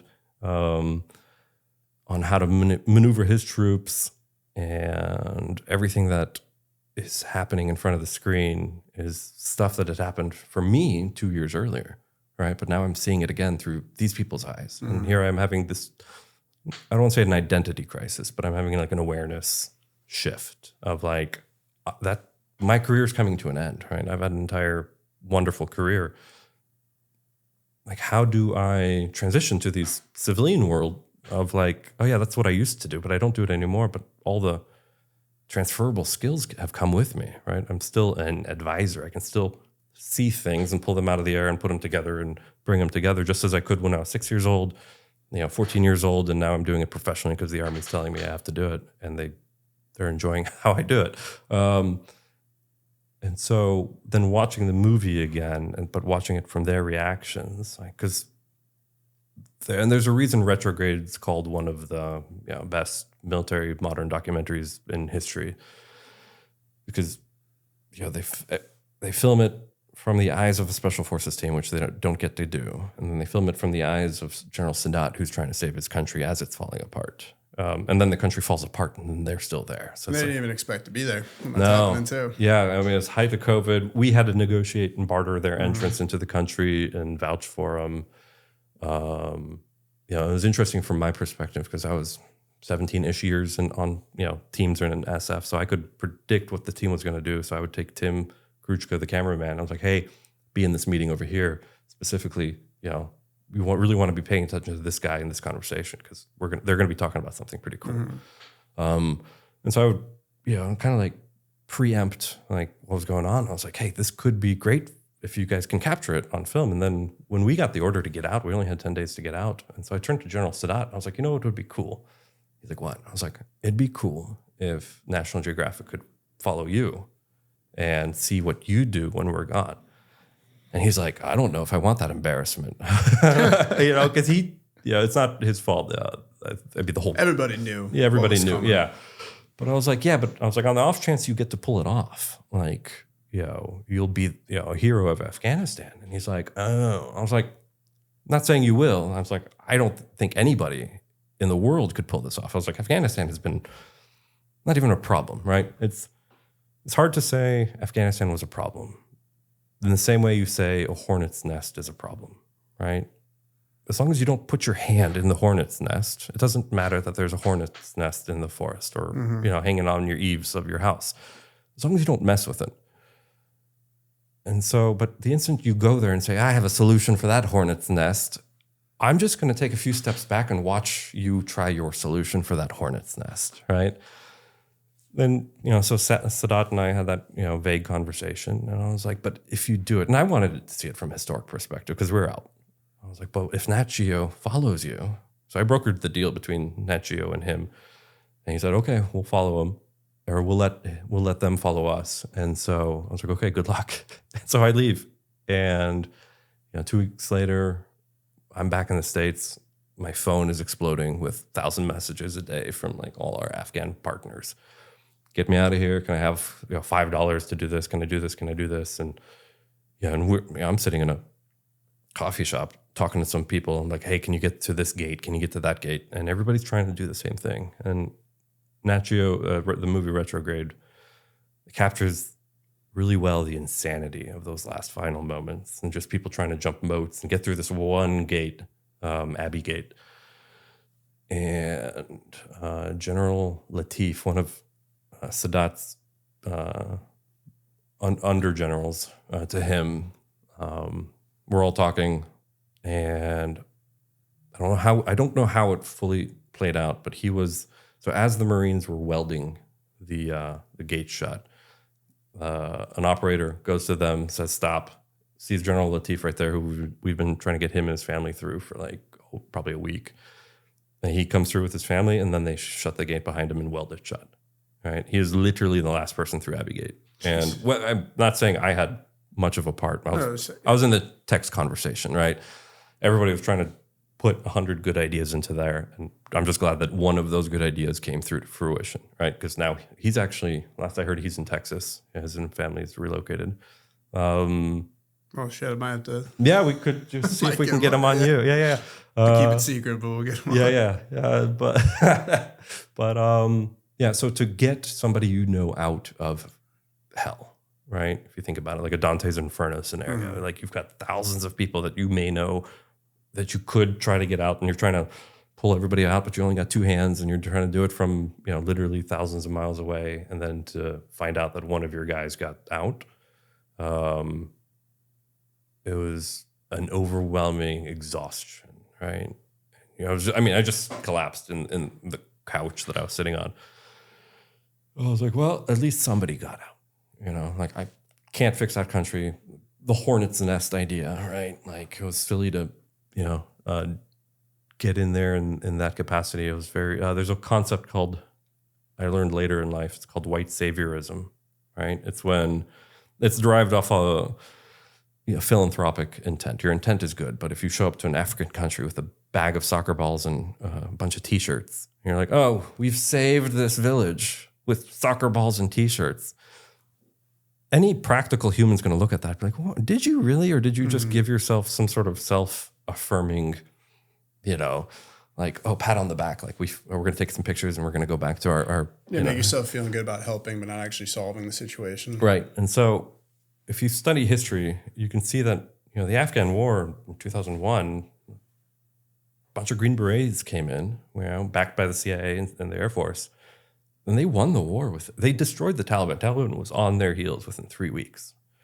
And so, but then this white saviorism came in of like, oh, we can introduce democracy and we can do this and we can do that. And you're like, okay, like you can try. And, I was optimistic too, because I went in a couple times. But when I was there on the tail end, watching it all collapse within a matter of weeks, you kind of have to take credibility and look back and be like, wait a second, but if everything fell apart within the first sneeze, then what was achieved? And the only thing I can tie that to is like a degree of white saviorism of like, oh, that's a hornet's nest. I'm going to put my hand in there. I'm going to teach the hornets how to do democracy. And I'm going to teach them how to like art and, whatever else. And the hornets are going to like me. And you're like, no, I don't think that's how nature works, right? That's never been how nature works. But if you were silly enough to do that, go for it. And maybe one time out of a trillion, you're going to find it's going to work. But so to be, just completely exhausted and seeing it all unfold on your phone, and these people. You're getting videos of these guys getting executed, right? Or you're finding out that they've just run out of ammo, or some thread comes on asking for fire support, and you're like, no, those options are way gone. It was a surreal event to be experiencing from your own living room, because you're home now. And war should be over there, but now war has followed. And you were just there too. Yeah. 2 weeks ago. Yeah. And then for this movie to come out. And so for me, there was a lot of cognitive dissonance that was just getting shattered. Because normally if something happens, you can just put it in this, time scale and say, yeah, this happened here, moving on, whatever memories I want, I'm just going to keep going. With the good ones, forget the bad ones. But I was stuck in this like tumultuous loop of like having to revisit it, right? And then the Army reaches out and they're like, hey, the movie's getting premiered in Zurich, in the International Film Festival in Zurich. You need to go be the Vanna White. I'm like, I don't know what that means. Like, I'm literally on mission. And they're like, no, get a suit. Go. I'm like, okay. And so I go to Zurich, and they have a green carpet. It's not a red carpet. And I meet General Sadat right there, right? And we're having a drink, and we're talking about all this stuff, and and I'm just like, this is surreal. Like, where else in my life history potentiality could this be that I'm going to be having dinner with the former general of former Afghanistan, where he's talking about going back into the country and taking over the gold mines. And I'm like, I don't know if that's going to work for you. Not advising him because I can't, but, just like hearing him out. And then the next night I'm at a movie premiere showing me in war a year earlier in a country that no longer functionally exists. And I'm just like, I can't offload these memories because they keep getting thrown in my face over and over again. And then, 2 days later, I'm fly back to mission, and I switch out my suit, get back into uniform. And I'm just like, this is a lot of things going on. And then kind of ties back all the way to, me cursing at God at 10 years old and saying, I'm going to do it my way, but put me in the right places at the right time. I'll freelance this, and so, there's been more than a couple times where I've been driving and I'm just reflecting and I'm just like, there's no way anybody could have written this, right? And it's funny because I'll tell these stories and people are like, there's no way. Like, no, and this kind of reminds me of I ran with the Bulls in Pamplona when I was living in Germany, and because my buddy came over, just said they'd left Spain, and he was bummed because the Bulls had just started running. And the team wasn't able to stay on mission through Spain long enough to go running.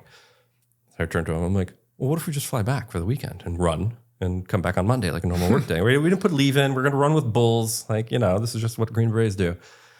And so we do just that. We fly in to Barcelona. We drive. We run with the Bulls. And you see it in pictures and videos, like running with the Bull. Bulls are massive. Mm-hmm. And so you're standing there. You got your regalia on. And if you've ever run like a marathon or whatever, you can just kind of feel everybody's nervous energy ready to go. And all of a sudden, people start running, and I'm like, oh, this is probably a good time to start running. So I'm running down the alley, and I'm like, where are these damn bulls? And I look, and right next to me is this horn that's like 3 feet long, going just silently. Like, it could have gotten me, and I would have never heard it coming. And it's just doing this, and this bull is, blaring out of its nose. It's like looking at me with one eye, trying to see if it wants to kill me. And I'm just like, oh, shit, run faster. But and you're running uphill on cobblestones. And I was in the prime of my life. I was running as fast as I could, and this bull was still passing me. And I'm like, oh my God, this is amazing. And then I look back, and there's like 4 more bulls, but they're taking up the entire row. And I'm like, oh, so I duck into an alley. Bulls fly by, we run after them. And then they do this thing in the arena where you get to play with the bulls, and they're running around and they're jumping over you and all this other stuff. And I'm like, this is an amazing Saturday, right? And then Saturday, I think that night, Spain wins the World Cup. So Barcelona is on fire. It's amazing. Get to work on Monday, exhausted, me and my buddy, and we're telling our friends, we're like, we just casually went to Barcelona, and then went to Pamplona, ran with the Bulls, and then partied in Barcelona for the World Cup. And they're like, no, not possible. And I'm like, okay, but look, in the newspaper, it shows that they're running with the Bulls, right? And it's the Stars and Stripes. And I look at it, I'm like, holy shit, that's a picture of me in the newspaper. What they'll do is the Bulls will jump over the guys going in. And it's great. There's a picture of my face right here, the bull's tail right here, its balls right here. And I'm like, had it been a microsecond either way, but I see that picture, I'm like, yeah, life is just a constant. And then for Retrograde, the movie, the tail end of the collapse of Afghanistan. And I'm just like, so I don't fight it anymore, right? Even when we connected, I was like, yeah, this is a door that opened. I'm going to walk right through it boldly, I'm just like, there's just more to it if you kind of like, and it starts to become like a life embodiment of like, no, like if you just want to do it and you're curious about it and it's not malicious and you're trying to do it for the right reasons, like the universe or God or whoever, your alignment is, will put you in situations where you then get to make the choice. And if your choice is to say no and negotiate out of it, then the universe it's not going to waste any more doors on you, right? But like I'm lucky because my compass was dialed before I was even born, right? I was born into revolution that like as long as you try to do the right thing and try to do it for the right reasons and embrace it, right? Embrace the chaos and be willing to be, I don't want to say the change agent, but like the person that makes that happen in a positive way. Like it can keep going, right? Like there's something amazing about that opportunity. And so I try not to waste it, but like I'm trying to be very respectful with it. So. Let me pull back for, I guess also to add more context with Retrograde and everything as well.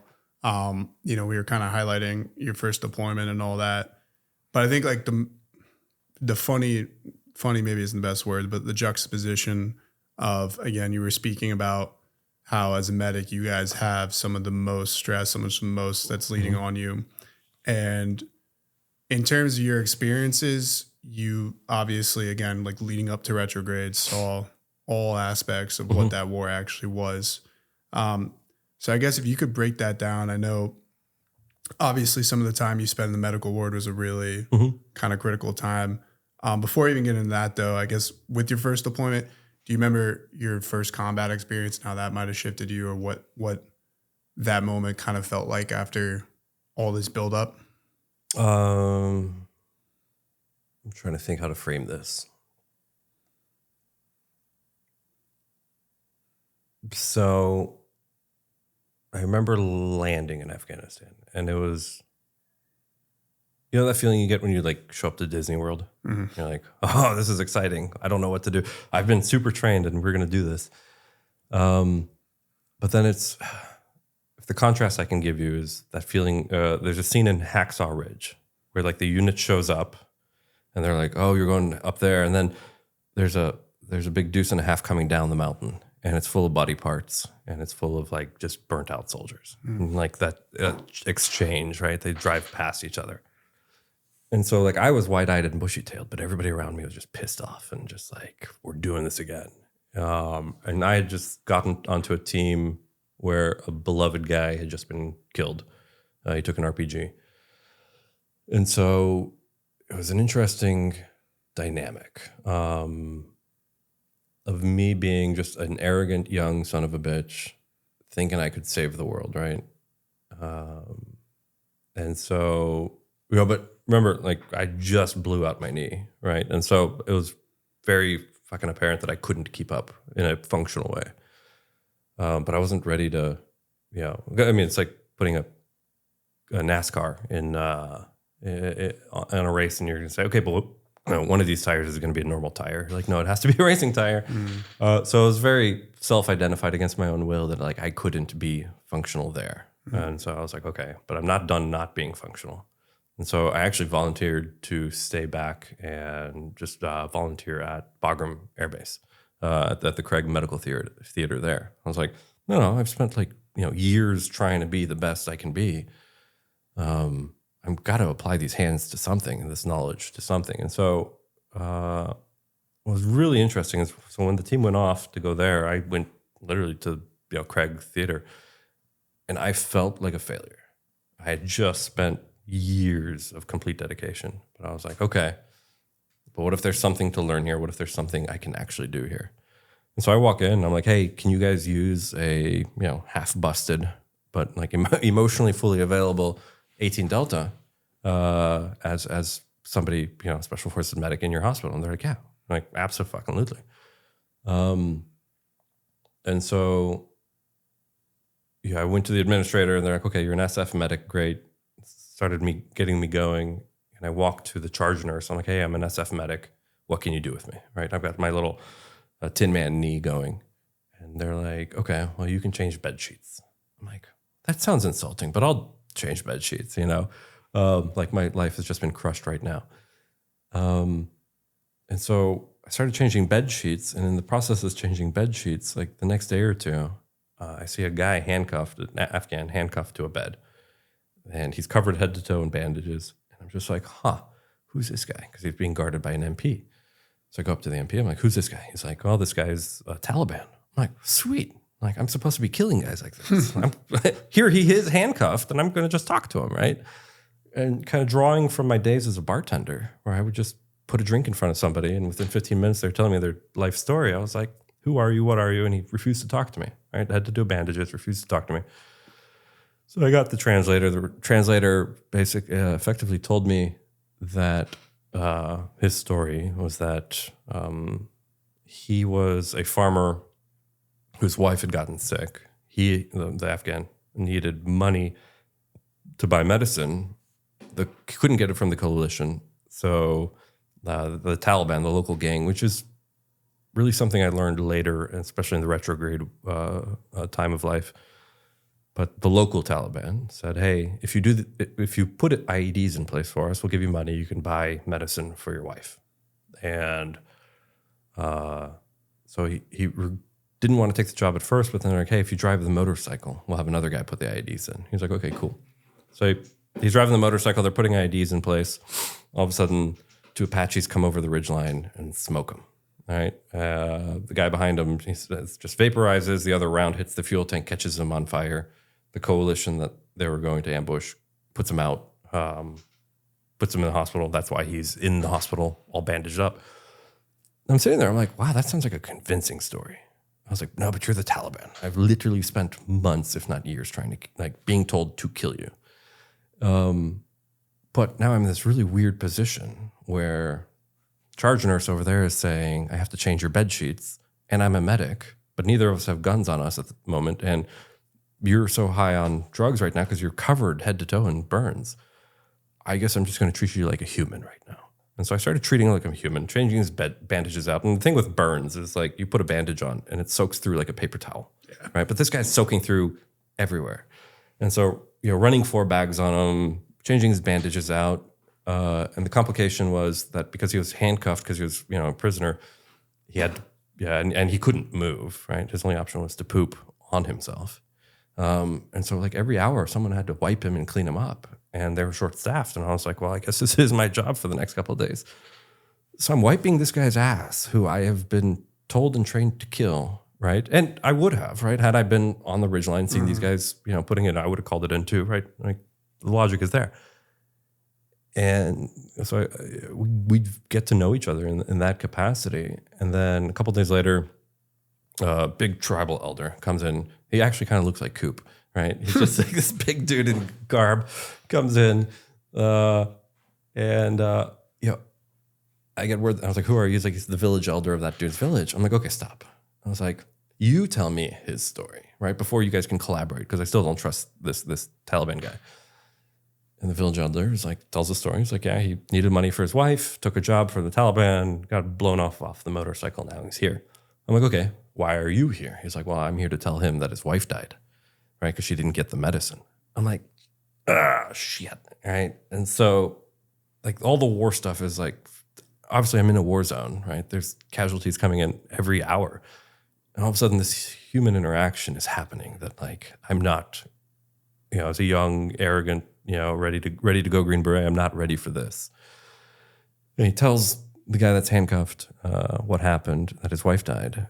And the Afghan just kind of, he says something poetic. I get the interpreter to like retell it to me. And he said something along the lines of like, a bird without a voice cannot sing. And I'm like, okay, that's interestingly poetic. The next day I go in, check up on him. He's gone. Bed is given to another guy. I asked the charge nurse, I was like, wait, where's the dude? And she's like, oh, he died last night. He just gave up. And I'm just like, I'm supposed to be on my team right now, like schwacking dudes. Mm-hmm. There's a hole in my parachute. And I got busted like, a month ago. And now I'm having this conversation with this situation that I am absolutely not in any way prepared to deal with. And I was just like, and I mean, that happened in 2010-ish. But like now it's 2025, and that has changed my approach to every negotiation that I've ever walked into thereafter. How so?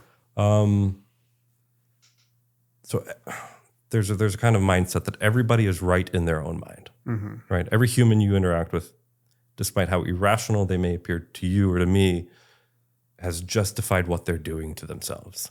Whether it's a fear response, an ambitious response, a love response, but something in their capacity has identified that they are making the best decision in their moment, regardless if it is objectively or subjectively.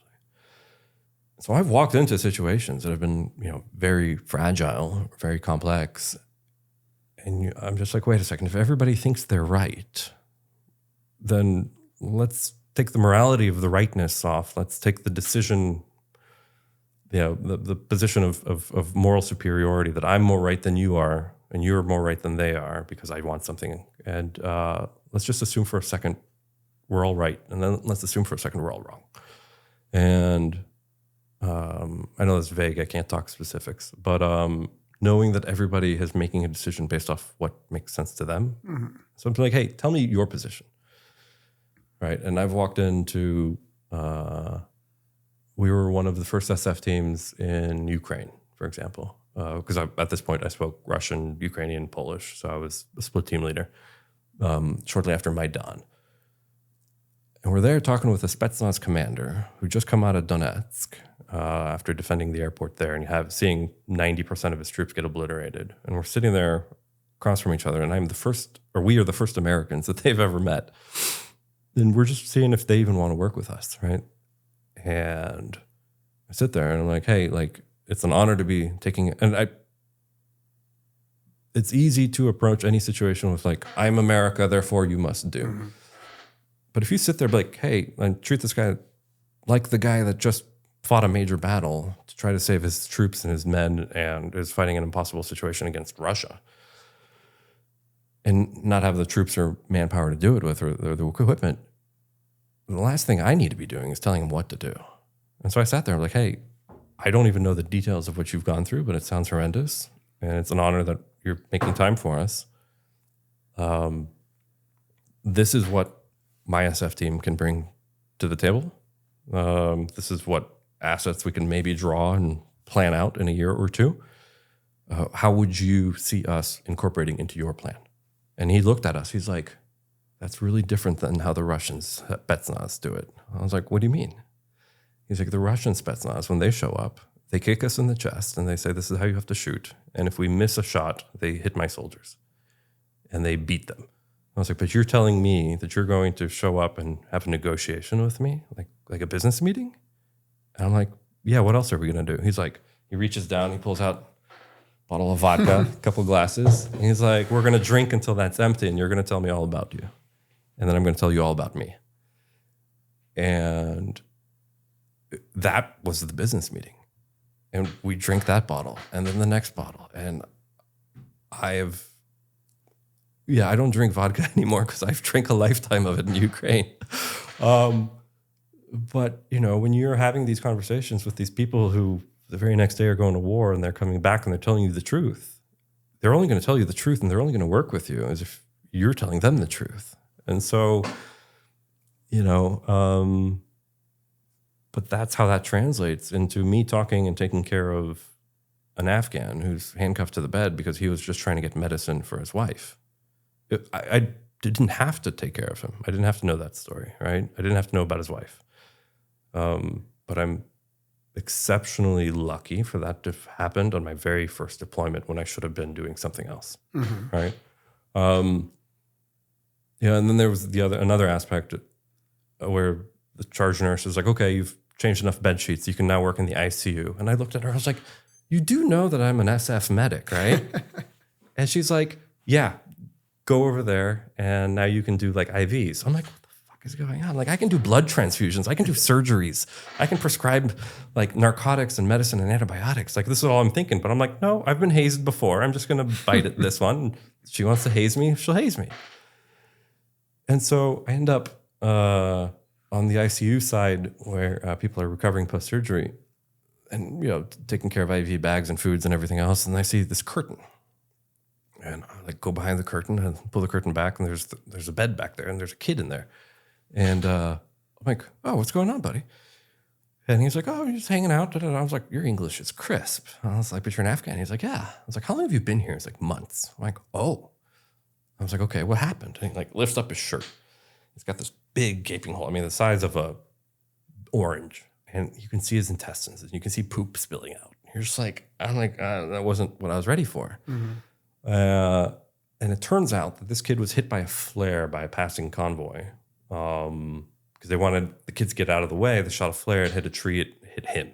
And flares burn at like thousands of degrees. And so it just burned and seared everything through his stomach before they could get it out. And because they couldn't release the kid to the Afghan hospital, they had the American doctors kept him at the American hospital behind this curtain and took care of him in secret. And so I'm talking to him, really trying to get his story. And he's got all these watches. None of them are working. They're all burnt out, or not burnt out, but the batteries are died on them. But he's got like 4 watches. And I'm like, trying to change the subject. I was like, what's up with your watches? And he's like, oh, like, because I can't take morphine because it'll slow down his motility. He has to, 5 minutes before every cleaning, which is at noon and at midnight, watches go off. And they let him know that in 5 minutes, the nurse is going to come out and clean his wound and scrub the shit out of his internal organs, right? To clean the poop out of him. So they don't, and I'm like, that's stuff that, like, I busted I like ripped out my knee. That was, enough. I was like, but I can't imagine somebody like daily scooping and scrubbing without medicine. And I'm like, oh shit. And I'm looking at the watches. I'm like, yeah, but they're all dead. The batteries are all dead. He's like, yeah. So now I just have to like grin and bear it and hype myself up when I hear the nurses coming. I'm like, oh, fuck. So I'm wearing a Sunto watch just issued to me, $1,000. I'm just take it off. And I'm just like, take it. And I'm like, all right, buddy. When do you say they come? Beep, beep, beep, beep. Set it. Put it on his wrist. Take his other watches off. And he starts crying. And I'm like, oh, no, I'm badass. I can't cry. And the kid appreciates it. And then I turn and the charge nurse is standing right there. And she's crying too. And I'm just like, oh, okay, there's humanity everywhere. And what's amazing about that situation, that very specific situation, is last couple months ago, I got in contact with the head doc for Craig Theater, the surgery doc. And he told me that kid eventually got evacuated to Boston, right? Did a full recovery, and now he's living somewhere in Boston, like going to med school, or like he made a full recovery from that injury. But like the doctors, this is where like the magic happens behind the scenes, where you don't have a sexy headline, right? Mm-hmm. Like doctors, they were consulting back and forth, and they finally got a way to evacuate him and made him a ward of the state because his family couldn't come. Like these doctors saved this kid's life in surgery, yes, but they also saved his life in totality by setting him on a new trajectory. So it was amazing to get reconnected to that. But like, well, I didn't do anything. I just gave him a watch. But like these doctors spent like thousands of hours working with him and getting him into a new realm of life. Right. And so you're like thinking about all that. And finally, I'm like, I'm appreciating what is going on, but at the same time, I'm like, no, I want to be doing surgeries. I want to be like actually, I want to be saving lives. I want to be doing something that like ignores the fact that I should be on my team, but I'm not. And it's frustrating. And so an Army doc comes through because Craig was an Air Force hospital.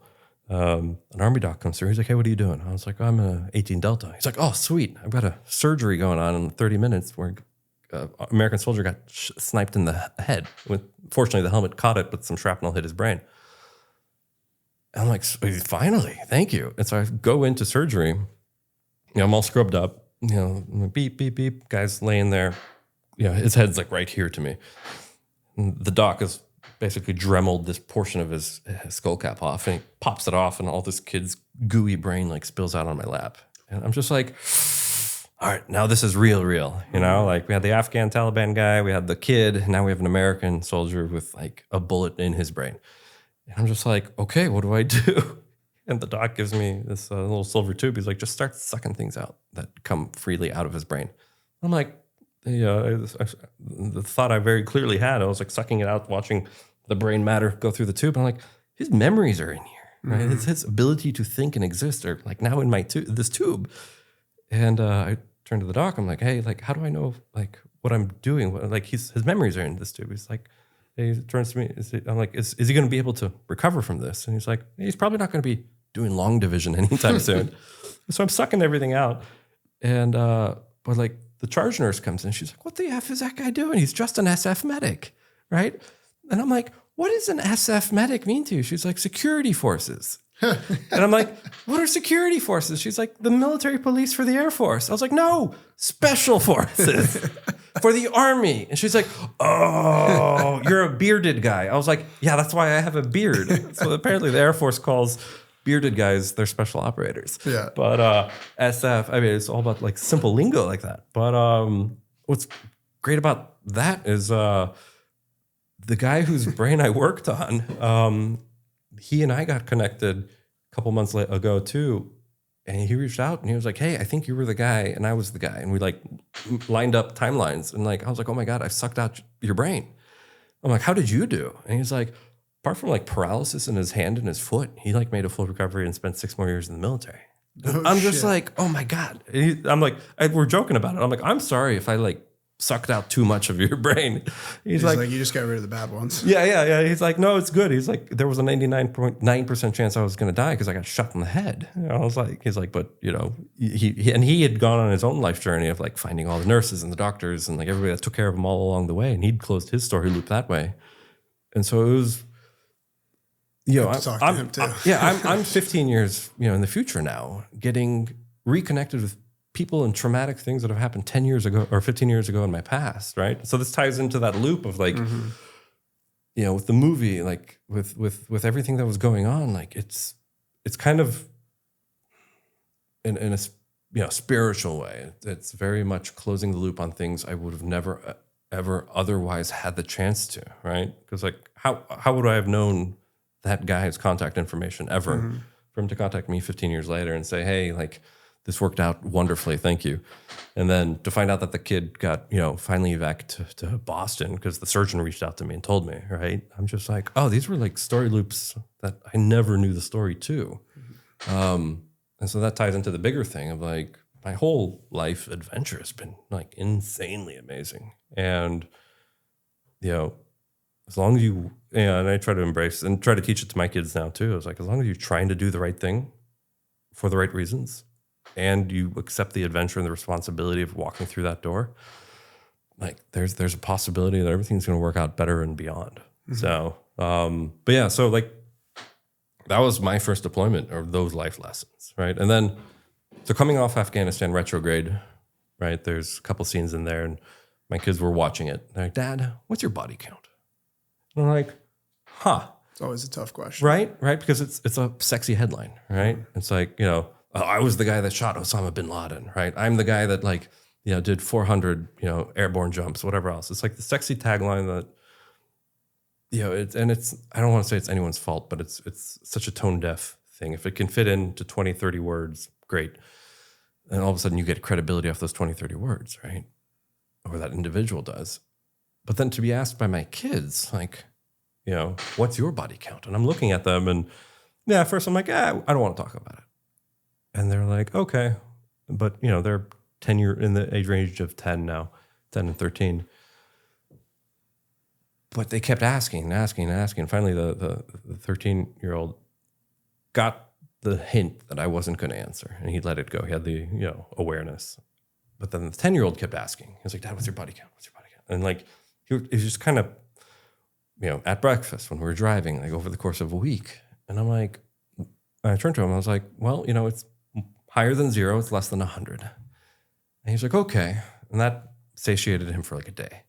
And the next day he's like, Dad, between 1 and 100 or like 50 and 100 or like 25 to 1. I was like, and so I sat there for a moment and I went through all my emotions. I was like, okay, why don't I want to answer this? Why does he want me to answer this? Do I need to answer this? Can I just lie? Can I do all the things? And so I sat for it for a while. And I, you know, knowing what I know about, you know, all my experiences, because an SF medic, Special Forces medic, not security force medic, an SF medic as a very unique position where they're as lethal as everybody else on the team.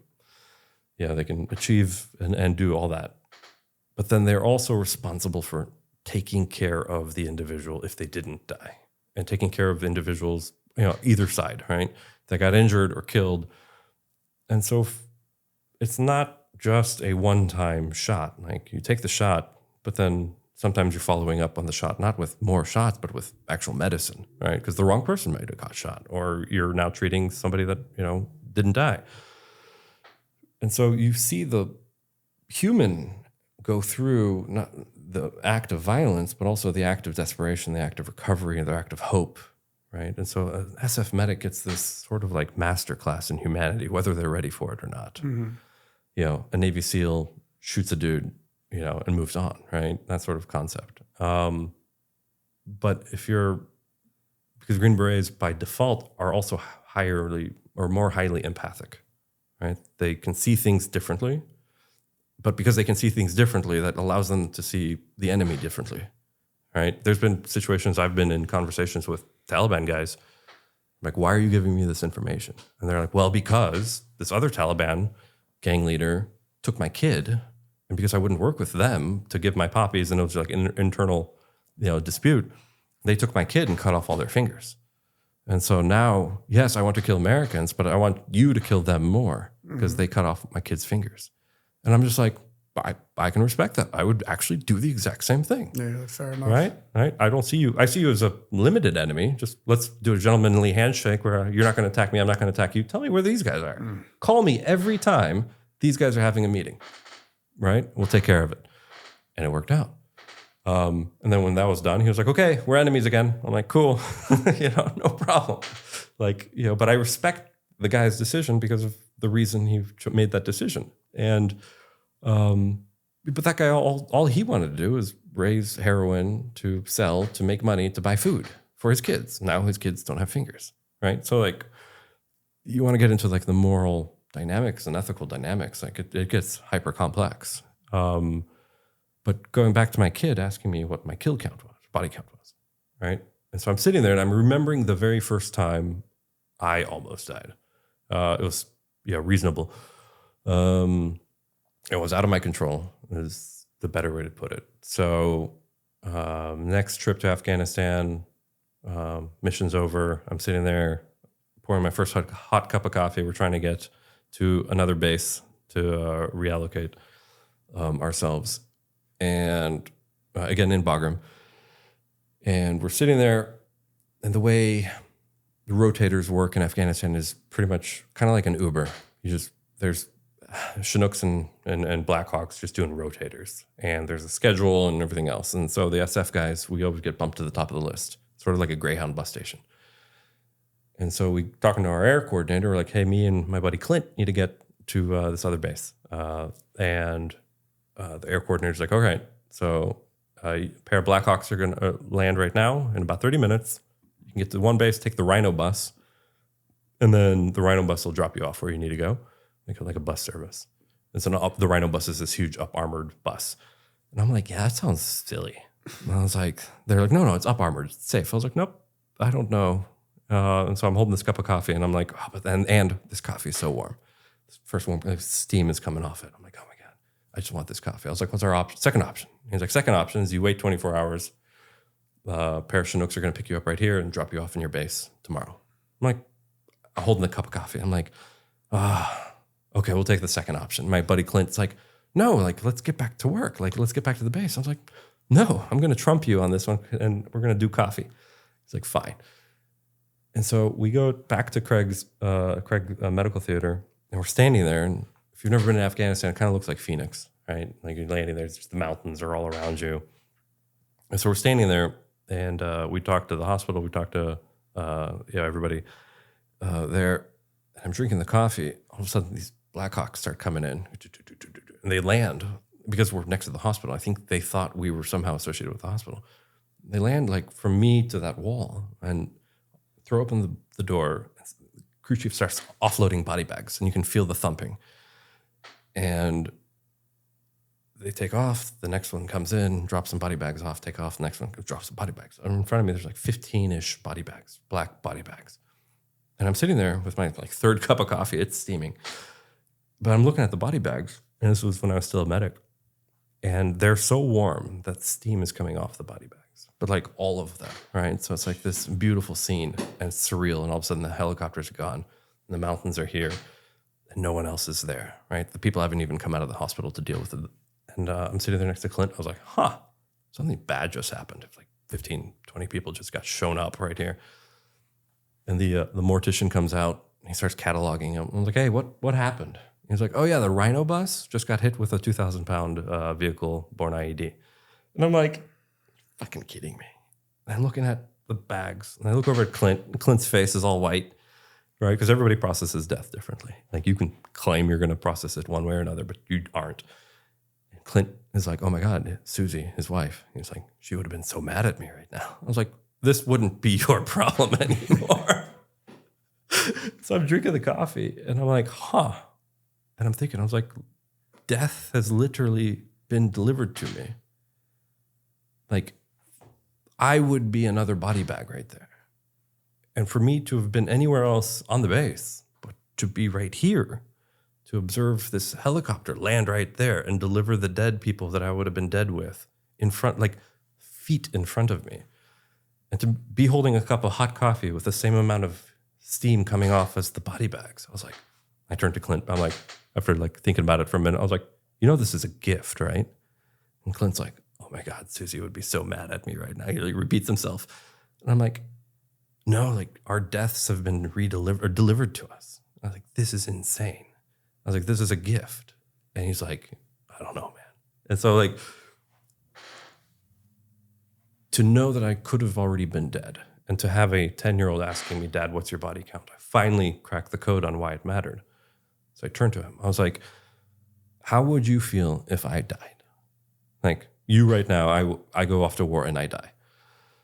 And he's like, I'd be sad. I was like, yeah, because I wouldn't be taking your birthdays, like, you know, play ball with you, see you grow up, girlfriend, teach you how to drive a car, shave. I wouldn't be able to do any of those kids, any of those things, hold your grandkids, whatever.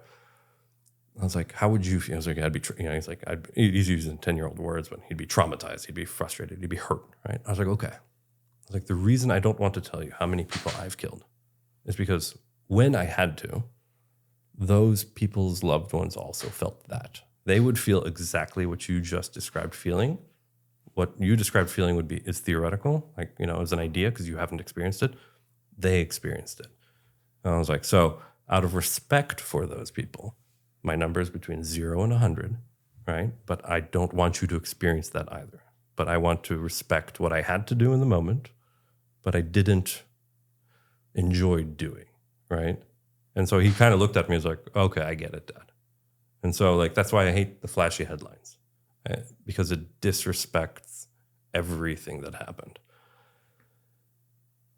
And from a philosophical life perspective, right? It violates, in some essence, everything I've, against my own will sometimes, had to experience and learn, right? From being the neglected kid all the way to, being life or death abilities.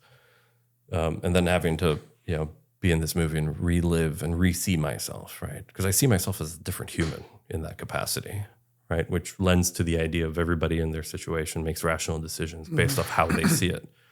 And so, so it's complex because my first deployment, I was busted, right? But I ended up with the Taliban guy, with the kid behind the curtain, and then the guy that got shot in the head, which framed my life forever, my career.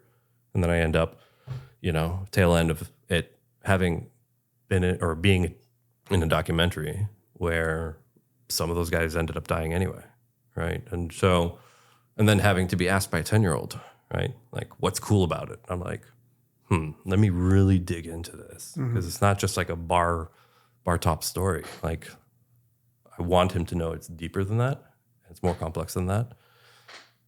And to just give him like a cool guy answer would be a violation of that. No, because the way I usually like approaching the question on my end, that's why I always ask like the first combat experience in a general sense, because I fully agree. It's like there's definitely some out there that never get that humanizing experience, but I find for many that first time oftentimes is when that gets triggered in their brain, when they start to have that. And I do find it extremely, I guess this is why I wanted to highlight it so well, is you kind of getting that direct human to human type experience before even, like you trained all these years, you know, if you got thrown in right away without having that, you know, eventually you may get there, but that shifts the dynamic. But you very early on had that type of humanization where it's kind of twofold. One, it's kind of the old saying, like everybody's a villain in someone's story. Sure. The way they look at it. And then two, that of course there's guys on, you know, the opposing side, especially in things like ISIS and Taliban, where you could say that their majority of their makeup is evil. Yeah. But then there's non-negotiable in that. But then there's a good portion as well who find themselves there by circumstance or lack of even understanding the greater dynamics, you know, all those different things. And that's what so many tend to forget. Yeah. And why getting reflections from those that have experienced it in that way, I think is critical. Like you highlighted, you know, instead of just saying it was this number and it was awesome, it was like what we had to do over there was because of this reason. That, you know, it's war, it's hell, and that's what it is at the end of the day. There's no, you know. Yeah, there's you know, one report I read that really, you know, stuck with once you read it or hear it is when ISIS was going through and, you know, terrorizing, I think it was Iraq or Syria. Some guys opened up a bakery, like an industrial bakery, and took like all the kids and the men, put all the men in the ovens and set it to like 400, took all the kids and threw them in the bread mixer, which is like industrial huge, you know, dumpster sized drum, and like individually threw the kids in so they would get crushed to death, right? Those guys, unequivocally, those ISIS guys, shoot them 10 times over, right? Just eliminate that gene pool. No issues there. Yeah, but then you hear the stories of like the kid that drove the, you know, IED truck, right? And was bawling and crying because he didn't realize this is what he was signing up for. And the only reason anyone knows about the story is because the IED didn't explode, right? And he's like, no, I just thought I was just like helping, you know, because my uncle told me to. And all of a sudden they threw me in this vehicle and said I had to drive it. And then I realized there was, you know, 1,000 pounds of explosives in the back, right? Like, so I'm not saying there's not a concrete way to deal with it, right? Because there comes a point where, you know, the practical solution doesn't have to always be, or can't be practical, right? Or let me reframe this.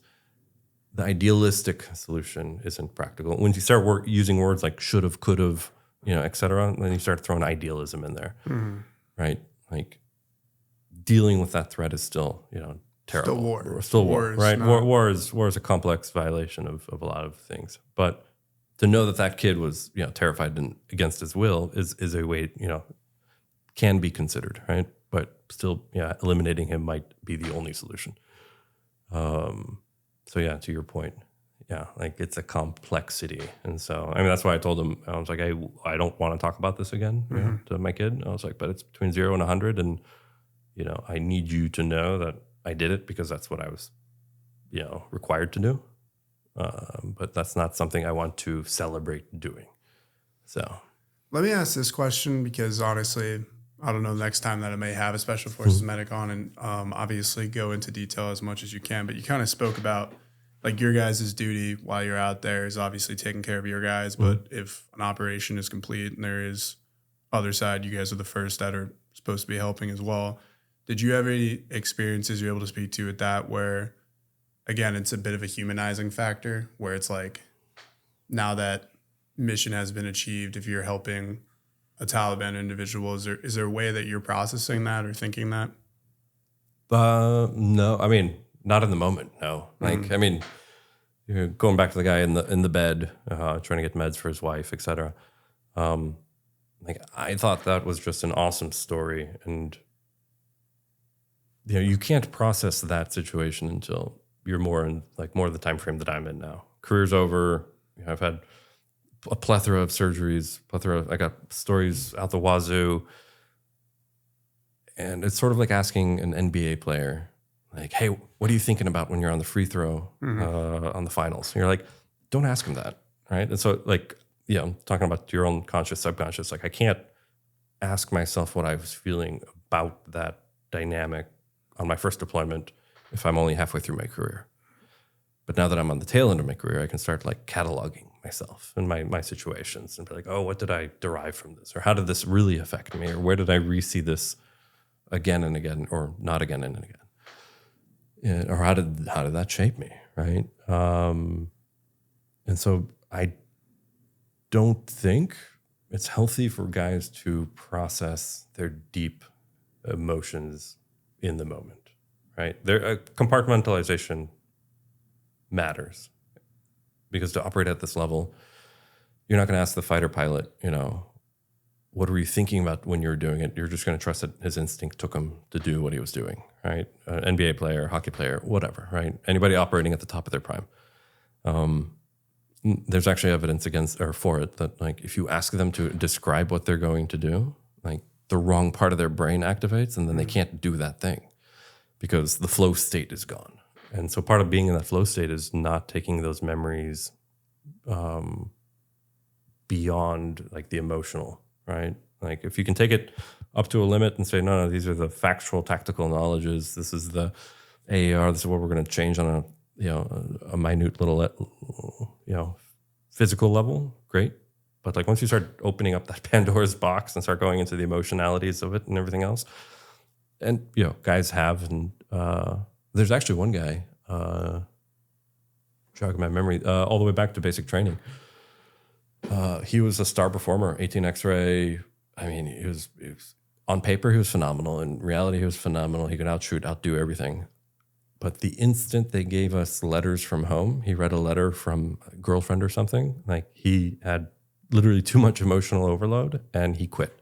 He quit basic training, despite being at the top of the class for everything. And he said, he went to the drill sergeant. He's like, hey, I quit the Army. He's like, well, you can't. You're under contract.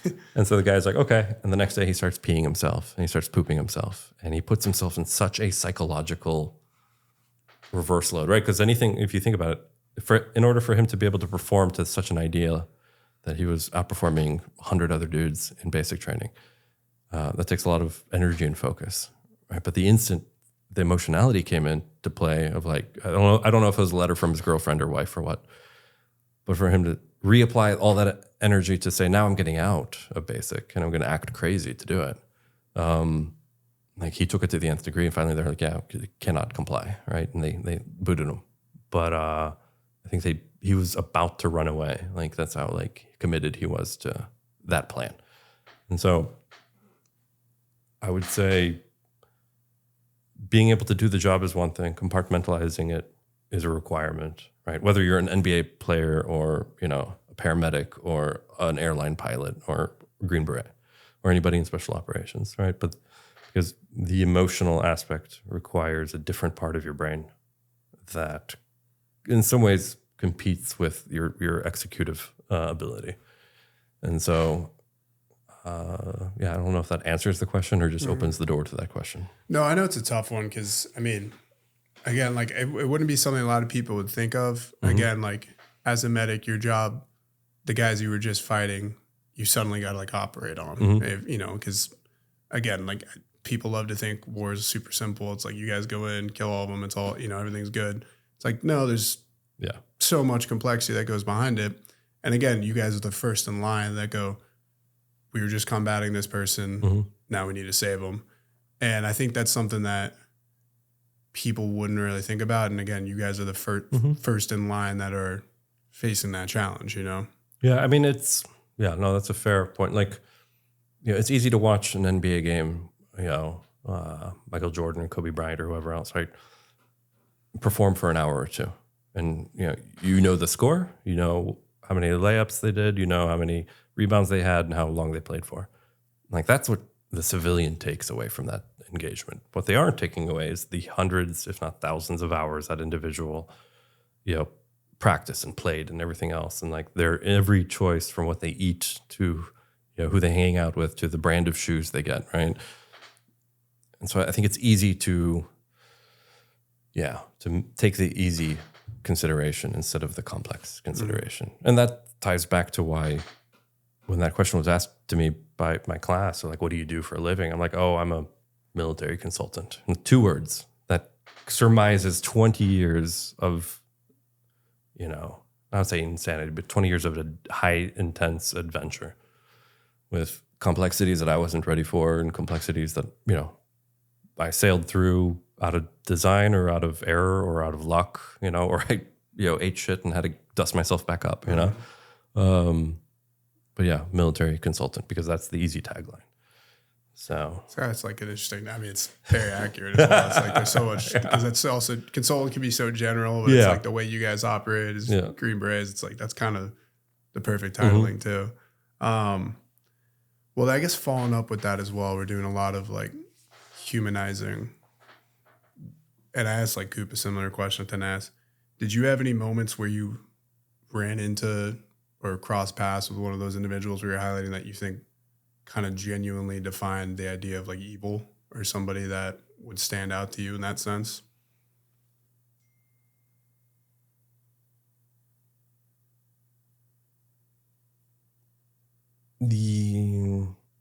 I've seen glimmers of it, right?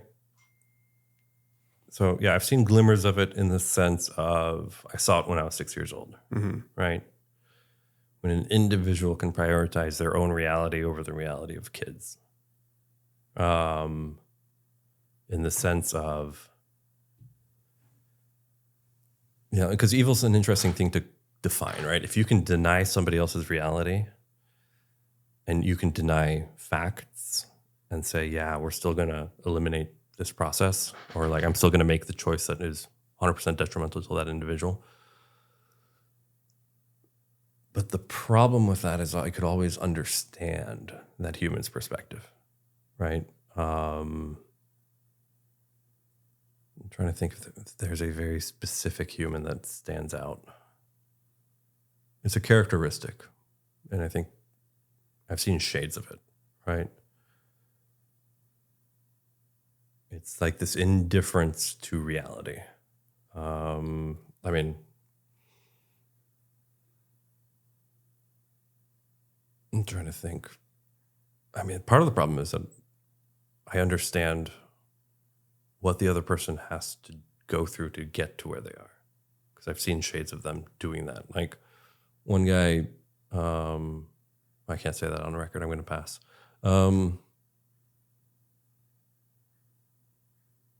No, yeah, I'm going to generalize it into, because the problem is working with people that are evil and knowing why they became evil, and then still having to ignore their, you know, their failures, and then choose to work with them to solve a problem that is a bigger problem. But then you have the entire outside world looking at you and be like, oh, you should have, could have, idealistic. Yeah. You know, we can teach hornets how to have democracy. I don't want to open that door because all the,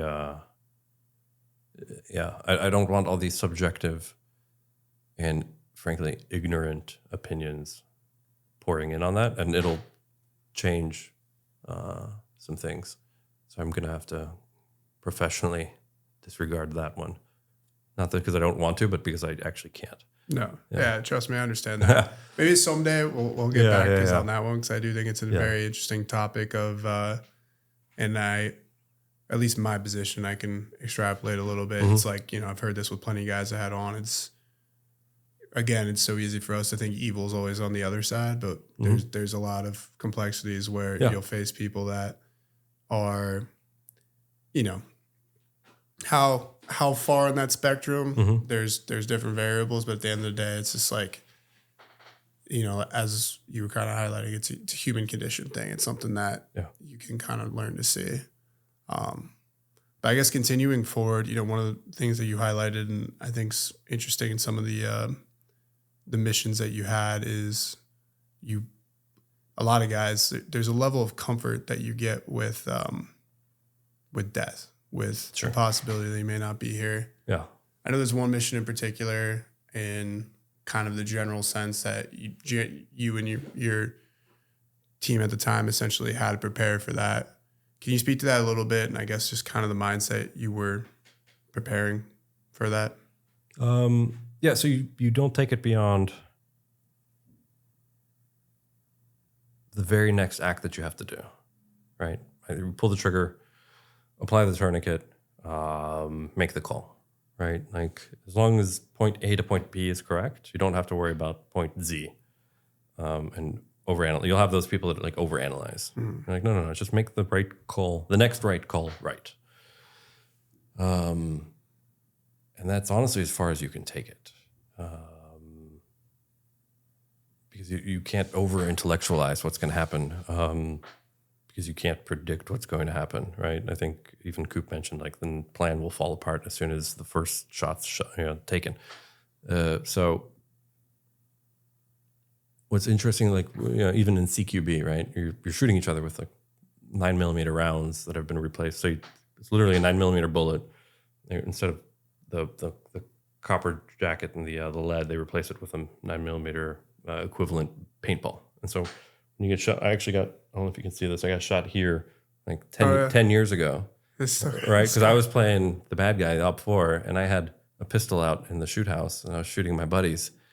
And my other buddy came over and literally put the M4 right here to my bicep and like almost shot my bicep off. And I was like, yeah, that was a good shot. That would have worked in combat, right? But so there's a frame of training that even if you do get shot like 5-10 times, you don't like do the airsoft thing and like raise your hand and quit. It's like no, you're going to continue. And so there's been plenty of times where you pie a corner and you're taking shots, and all of a sudden you get shot in the goggles, and then you turn and you shoot the guy that shot you, even though you would have been theoretically dead, right? But if you embrace the concept of this is something that I'm going to work through, like okay, I got shot, but then A to B is take the next shot. Just A to B it. And that generally is the way to train. You train the simple things perfect, and everything else will fall into place after that. You can improvise the rest. But if you can't, for example, take me, for example, like literally, like I didn't have functional math skills from 6th grade on to like high school. And I couldn't do, engineering level math, right? Because my A to Bs were failed, even though I got to the class that I was supposed to be in. So if you apply that logic to SF training, everybody has to know how to shoot lethally with an M4. Your pistol skills have to be spot on. Everybody has advanced tactical combat casualty care, right? When I was a medic, so I'm a warrant officer now. When I was a medic, I think I had trained in about 10 years, I trained close to 2,500 guys in foreign countries and classes of 100, right? Like sometimes I was teaching it in foreign languages, but what's interesting about it, and okay, here's a great analogy for it. So the medical course, the Special Forces medical course, run by geniuses, right? These guys see thousands of guys go through, they have thousands of cases, and they call TCCC, Tactical Combat Casualty Care. Phase 1 is care under fire, phase 2 is tactical field care, and phase 3 is tactical field evaluation care and whatever. And when I was first starting to teach guys this in a foreign language, my use of those words, how many times did I say tactical in that, right? It's like just because you put tactical in it doesn't mean it sounds cool anymore, right? But what these super nerds in the medical course had done is they wrote it for a high level bunch of medics who could understand the difference, right? The nuanced differences. But then when I took all that information and I tried to translate it to, guys working in jungles or guys working in Afghanistan or guys working in, Eastern Europe, I was like, oh yeah, tactical field combat casualty care. And then my translator had to translate that. And I was just like, hold on. Like retention, skills, capabilities, it didn't translate because I was trying to do A to Z theoretical math and quantum physics, right? And just words. And so I was like, hold on, what's my simplest A to B Crayola method? I was like, red phase. You only shoot back, take cover, and do a tourniquet. Translator could translate that, and then the class of 100 could retain that. And for the day, we would just train red phase. It doesn't matter what the Americans called it. It matters what those people could understand. What they could learn quick. Right? Yellow phase is like, get behind cover, do the IVs, put on better bandages, and take care of sucking chest wounds. And then green phase is put them in a vehicle, helicopter, or hump them out of there. Like, so once I broke down this complex theory of too many words and just did red, yellow, green. And I would literally have red flags and yellow flags and green flags. So I was like, what do you do in this zone? there's a gun there, there's a tourniquet there. And the guy's like, oh, I can only use a gun or I can only use a tourniquet. I was like, good, do this. It broke things down. And so, I think we can blend a couple concepts together. And it's like exactly what happened with Afghanistan, right? First 3 weeks, a handful of Green Beret, teams full of Green Berets and CIA and the Air Force were able to overthrow the country, right? Or kick out the bad guys, right? Because here's the irony. It was never a country. It was barely a country in the 40s and 50s. It had devolved into the wild, wild west, literally. And the two most influential books I read in Afghanistan was Kit Carson's Conquering of America in the 1850s, right, against the Indians, and then Lost Enlightenment, which was actually recommended by General Sadat as I was in the country. Because it talks about not the idealistic way to approach the problem, but like what the reality is of the problem and how real people solve real problems. You don't go to the hornet's nest and offer it democracy. And so if you take out the idealism and go down to the fundamental building blocks of specific perfection, which is be really good at your gun, be really good at your tourniquet, be really good at, shaking hands and understanding the other human on the other side of the table.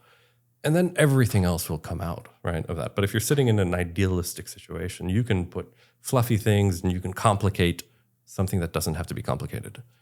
And I think that's effectively kind of like a replication in many ways. And so what Green Berets train to is being perfect at the very simple things to the point where it's like almost not sexy, right? Like, hey, we're going to spend, everybody gets 1,000 rounds and we're just going to shoot in the prone all day, and you're going to get sunburned, and you're going to get really good at shooting in the prone, and you're just going to do that. And you're like, yeah, and the new guys will show up like, yeah, but this isn't sexy. It's like, you want sexy, go join the Navy SEALs. You want to be really good at shooting 100 meters and 500 meters with an M4. Like there came a point I could, at like 500-600 meters, hit with an M4 that has like a maximum effective of like 300 meters, maybe 4 if you're pushing it. I could be hitting out to 500 to 800 meters. Like every other like third shot, right? But you could hear it on steel. Because I spent 1,000 rounds on my stomach shooting that way, right? And it's not sexy. I didn't kick a door in that day, but I was really good at that, right? And the reason I got good at that was because I was doing the math on it. In my 15-ish years on a team, 4 of the guys that I worked with ended up going to CAG. And that's what they did. Right. And I was like, hey, you're phenomenal.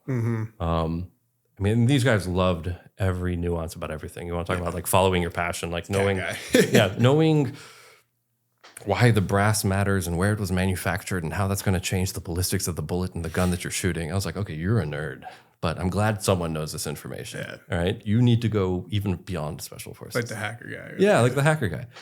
But these guys would nerd out about it, like where it was manufactured and like the density and all this other stuff. I'm like, oh my God, like people like this exist. But these guys got so good at their skill, and I was like, these guys are phenomenal. And so they would teach me these drills where you'd put a playing card out on a target 5 meters out, and you had to do it.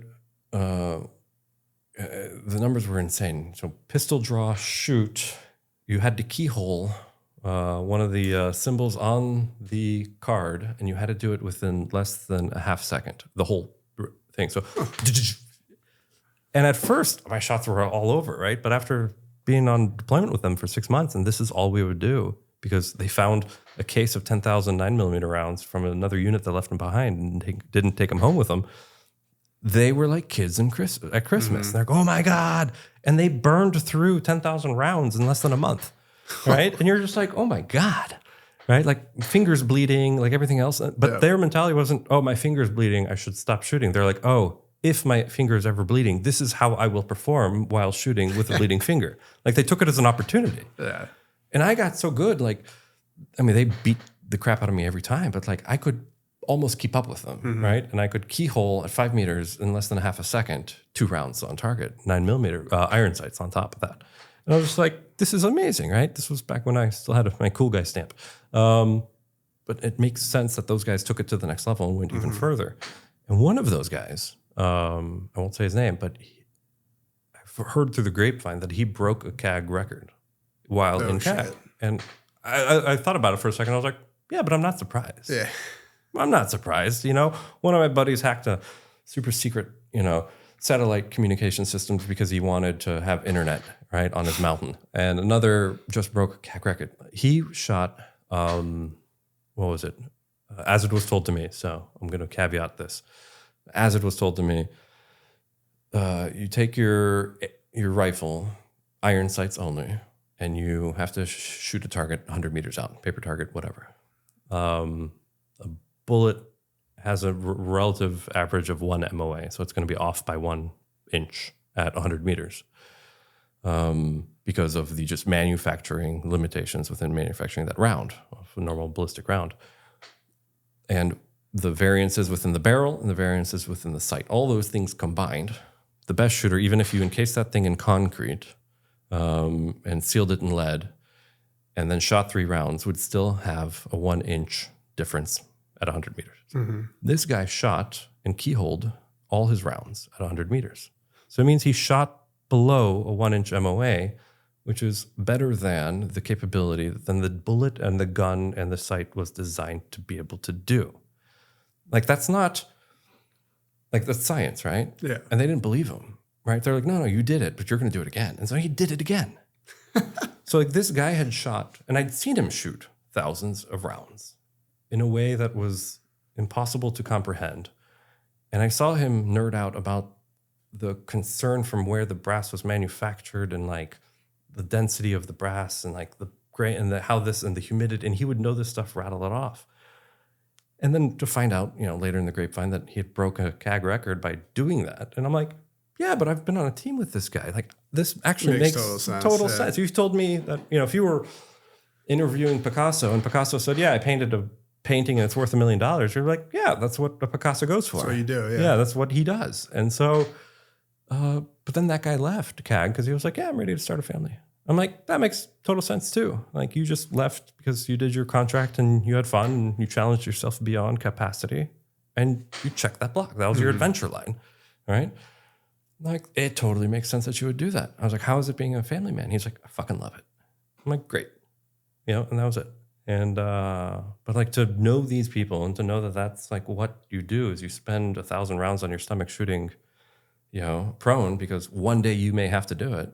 And for, the super shooters out there who shoot so much they get bloody fingers and they say, oh, then this is what I'll shoot like when I'm slightly compromised. And then to shoot another 1,000 rounds, you're like, that's what it takes. To that original question of like, what makes it better is just A to B. Just be really good at A to B. Mm-hmm. And then B to C will figure itself out. And C to D will figure itself out. But like, you start getting these shoulda, woulda, couldas, these idealistics, and I'm not saying it's, an external idealism. It could be an internal idealism. Like, oh, like, okay, theoretically, like if I'm planning my life out for the next 6 months to a year, like I can't control that. I can't control what's going to happen in the next, hour. But I can make really good decisions between A and B and then B to C. So that's right. And so you take that type of hyper training to be excellent at something specific, and you then tie it with a human who has a higher than average intelligence, tie it with a human who has a higher intelligence, empathy, ability, and tie it with somebody who doesn't see rules as limitations, but sees them as either opportunities to enhance on or maybe out of date or, applicable at certain times.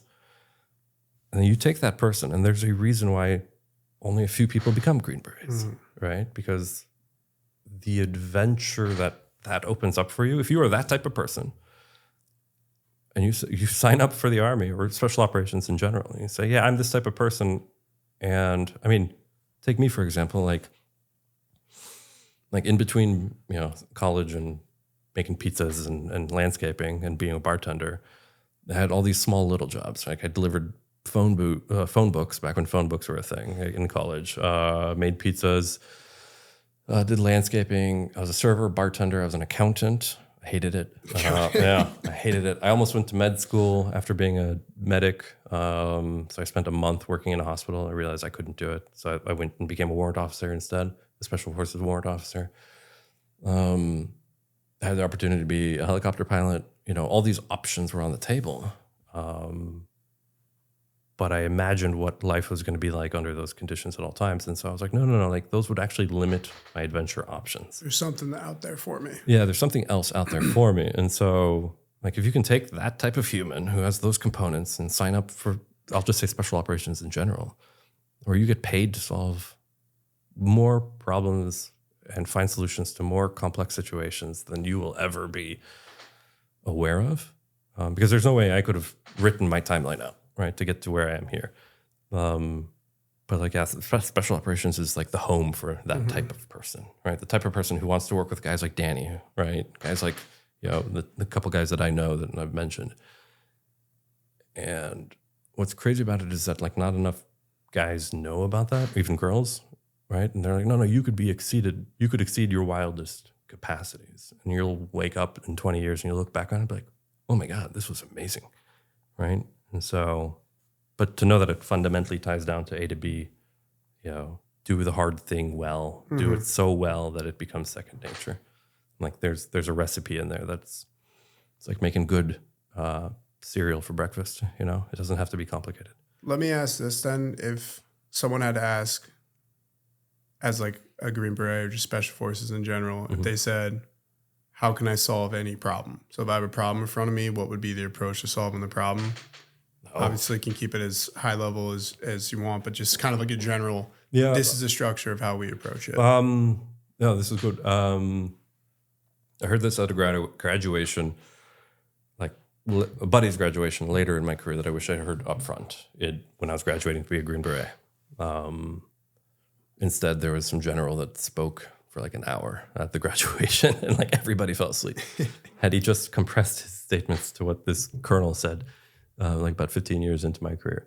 And he said, congratulations, the Army has evaluated you and said that you are fully capable of solving complex problems, right? For me, primarily in the opening half of my career, it was medical, right?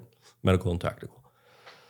And the colonel goes on to say, it's like, you will be put in situations, whether you're asked to be put into them or you find yourself in them or you just default into them, where those skills are going to allow you to solve the problem, right? Easy to use a medical analogy. Then he said, but there will be times where you'll be completely incapable of solving that problem. You'll be the only person there, but you're going to fail. And the Army didn't train you really to fail, evaluated to see if you're good enough to get there.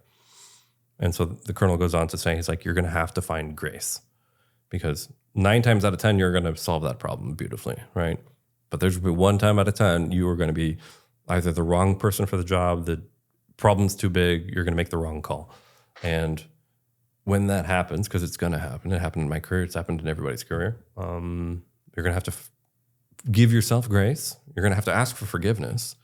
And you're going to say, yeah, I tried to do the right thing. And in the process of trying to do the right thing, something fell apart or the mission failed or XYZ. And I think I can fix it if you give me the chance to fix it or if I give myself the chance to move past this, point of, getting it wrong, right? Because it's easy to say, how do you get it right? You get it right by doing A to B. You get it right by doing the reps 100 times and 1,000 times. And then you get put in a situation that, at least in my specific career field, I can only bring a gun and a med bag, right, in that time and frame. If I need more medicine than what's in my med bag, then I'm calling for backup, right? But that doesn't mean I can solve the problem in the immediacy. And so I would say it's 2-part to that question is you're going to be put in situations that you can solve, and then you're going to have to find ways to solve the problems that you can't solve, which is usually deep forgiveness of self and accepting that you were put in a situation beyond your capacity and not beating yourself up. And that's a speech, I'm paraphrasing that speech, but that's the speech I wish I'd heard at the beginning of my career instead of like 15 years in. So I guess circling back with Retrograde, we were kind of discussing some of the stuff offline as well, like the idea of like cognitive dissonance and just how people weren't capable of seeing what was really kind of happening at the time, both at the public level, but even, those around you at the time. So can you break down just kind of situationally what the fall actually looked like as being someone that's boots on the ground?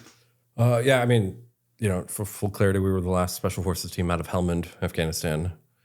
in the final months, final weeks, actually. And right, so I'm experiencing cognitive dissonance, right? The disconnect between reality and whatnot, because not only is like the biggest dramatic event in, my recent world history happening, like in front of the whole team's eyes, and we're trying to keep the flood back. It's sort of like standing on the beach with like a broom and trying to hold back a tsunami. Mm-hmm. You're like, that's what you felt like, or what we felt like. And we're like, we'll stand here because this is our mission. But like, holy shit, this is going to be rough, because 100 miles to the west was Iran, 100 miles to the south was Pakistan, 30 miles to the north was Musakala, which is the Taliban HQ. And we're at the crossroads of all this. And then we're literally a few miles away from the major, the Kajaki River basin, which is effectively every farm there grows heroin to, sell into the trade. So we're in it. We're in the hornet's nest. And so we're sitting around and basically, and to add to that layer is you have a National Geographic team filming you and saying, hey, you remember we were talking about earlier, you don't ask the NBA player how they feel about the game in the middle of their throw, right? Yep. So we had a National Geographic team saying, hey, how do you feel about this right now? And you're like, I don't want to think about this right now at all. My feelings, because I have work to do. I got to get A to B, A to B, A to B, and I got to do that 10,000 times right now. And so everybody was experiencing their own version of cognitive dissonance, right? Some couldn't believe it. Some could. I mean, even in Retrograde, Sami Sadat is saying like, no, the Americans will never leave. They've invested 20 years into this, right? And then we leave, right? And so like it's in everybody's impossible option radar. And for us, because we're the most isolated team in the region, most hostile. I mean, the generals would fly in weekly and be like, hey, how are you guys? Have you called your family and told them you love them? We're like, what the hell are you talking about? We're like, why? Like, it's a big deal when a general tells you, call your family, tell them you love them. And finally we dug into it. They're like, yeah, because generals, they're saying like, if the administration doesn't pull out, you guys are going to get obliterated, because Iran's going to want a piece of you, Pakistan's going to want a piece of you, the local Taliban and anybody else, they're just going to want to take care of you and wipe you off the map. And they're like, so you're going to have every air asset in the world, but, hopefully we can get you there or get it there to you in time. So we're effectively known as like the Little Alamo. And we only had two options. Either we're going to pull out or we're going to fight to the death, us and a merry band of men. And, as Green Berets, you sign up for this, right? And you embrace the mentality, but you're like, oh, I'm going to do my job, but it doesn't mean I'm going to like it, but I'm going to do my job. And so everybody had an extra grenade on them, extra pack of, extra tourniquet. Everything was a little bit extra. And so I'm analyzing this as they're saying, hey, you're going to be the Little Alamo. Good luck.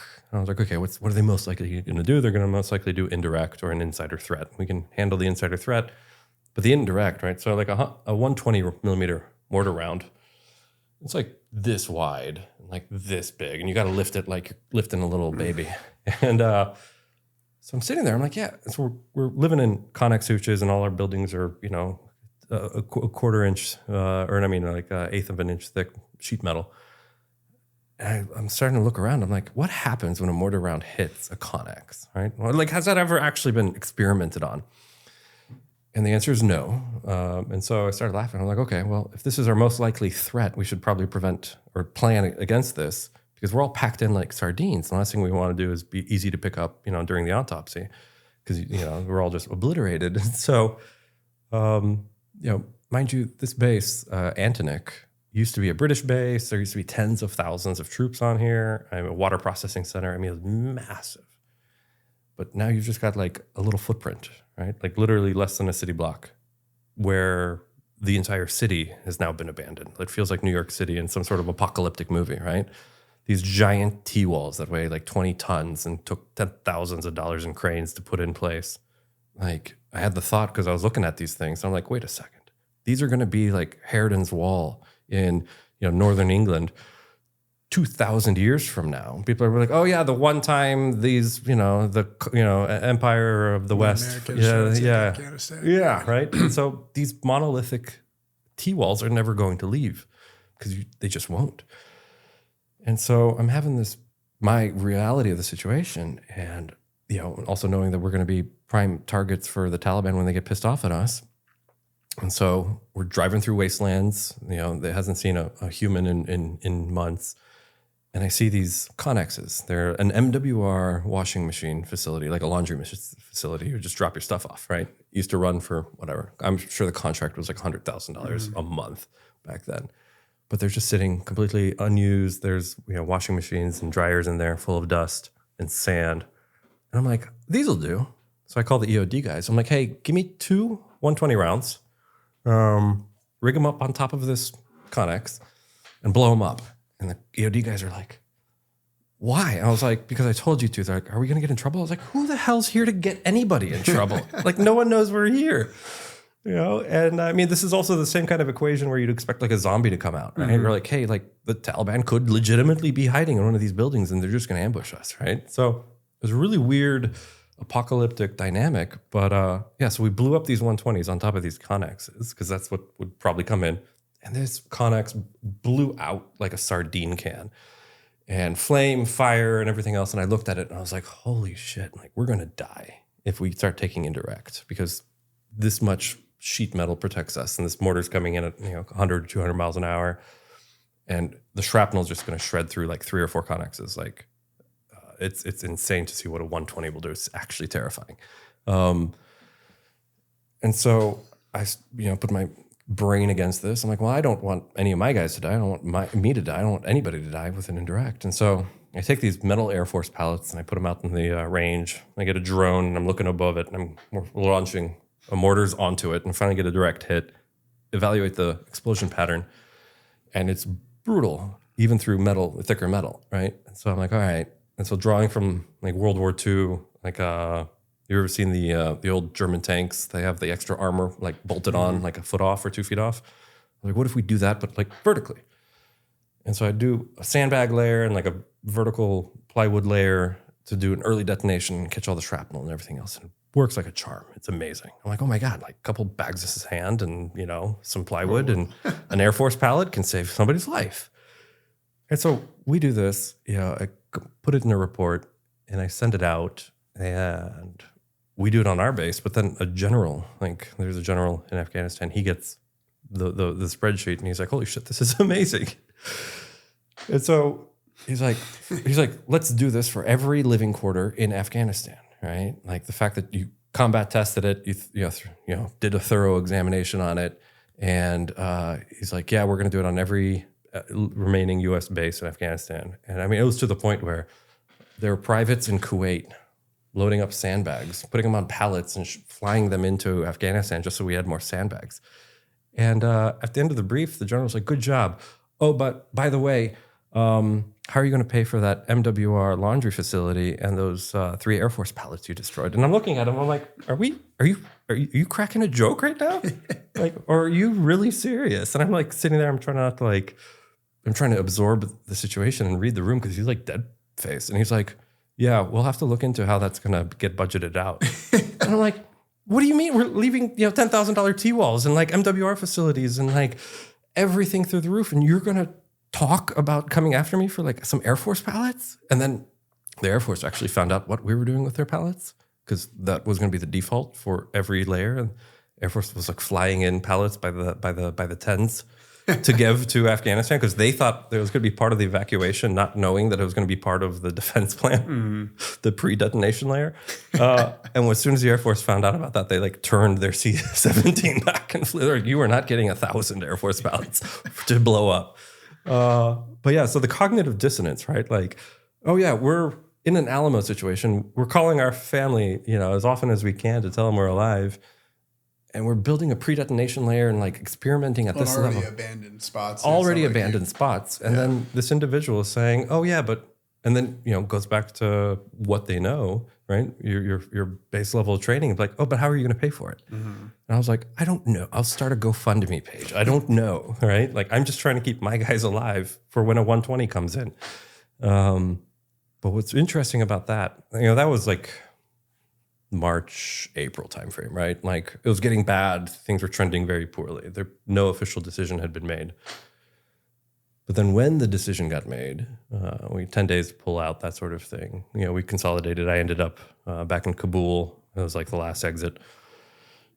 Talking to General Sadat, who's in Helmand, and we lose comms with him one night because the Taliban had absolutely cut all cell phone towers, all radio towers, all everything, right? They'd been planning this for months. So it's kind of like the Tet Offensive. You just wake up and like everything's on fire. And so May 1st, I think it was, we don't get in contact with General Sadat until like May 3rd or 4th. And he's like, yeah, I'm talking to him. He's like, yeah, we lost 40 checkpoints, like da-da-da-da-da. And I'm like, hold on. What do you mean you lost 40 checkpoints? He's like, well, we lost these and we're pretty sure we lost those. And like the first 10 on his list were like 10 hypercritical, can't lose. If you ever lose these, like, you've lost the region. But to know that he lost an additional 30 on top of that and an additional 10 maybe on top of that. And I'm like, all right, sir, appreciate it. Good luck. We'll send you air if we got it. Call me tomorrow if there's cell phone towers in place. And so I go and tell the brief that night, and I give the briefing to the general. I'm like, hey, sir, Helmand's lost. Like, it's gone. And the general's like, what do you mean? I was like, well, General Sadat lost these checkpoints, top 40, but these top 10 were hypercritical. There's, 0 to no history of ever recovering a checkpoint. And knowing what we know, probably, this information is 24, 48 hours old. It's worse. Yeah. To General Sadat's credit, he held out longer than anyone would have expected. But essentially, knowing that Helmand had been all those critical checkpoints were gone, and you're like, wait a second, like there is no Helmand. There might be a town or two left, but there's nothing. Mm-hmm. And I tell this to the general, and the general was like, well, my analysts are telling me that everything's going to be fine in 48 hours. I'm like, and I take a moment, I take a professional pause. I'm like, well, I know your analysts, and I have been on tour with your analysts, and I've watched your analysts walk into the same Afghan headquarters that I walked into, and I watched as the Afghans were struggling to put an HDMI cable into a TV with like a bank of like Afghan headquarters with like, 40 TVs. And like 6 Afghans were struggling to put an HDMI cable in the right direction. Meanwhile, on one of the one working TVs over there, there's guys getting overrun on an Afghan checkpoint. And this is supposed to be the headquarters. No one's responding to that TV. So I'm like, shake the guy. I'm like, hey, screw this TV that's not even plugged in. What about those guys that are getting killed right there? And the Afghans are like, oh, we can't do anything for him. Mm. And I'm like, oh, you guys can't do anything for anybody. Fuck, right? And this was, April, May timeframe, April-ish. And so for this to fast forward into late May now, or mid-late May, where they've lost all the checkpoints and everything else, I was like, no, there's no way there's going to recover, right? But from that analysis, right, I wrote back that like, hey, Afghan command is completely incapable of, I literally used the example of like plugging in this, let alone responding to that. That analyst wrote to the general saying, the new capacity and capabilities are amazing. They have so much potential, right? Like this guy was a sycophant, which is basically an ass kisser to the nth degree. And so here I am talking to the general, and the general was like, yeah, well, my analyst said Helmand's going to be fine in 48 hours. And I look at him, I look at his analyst, I look at him, and I was like, okay, sir, I disagree with your analyst. And he's like, well, I called General Sadat. And he says, he called General Sadat, and General Sadat said it was going to be recaptured within 48 hours. And I'm like, politely, sir, I've worked with General Sadat, and I know for a fact he hasn't recaptured a single checkpoint in 3 months that he's ever lost.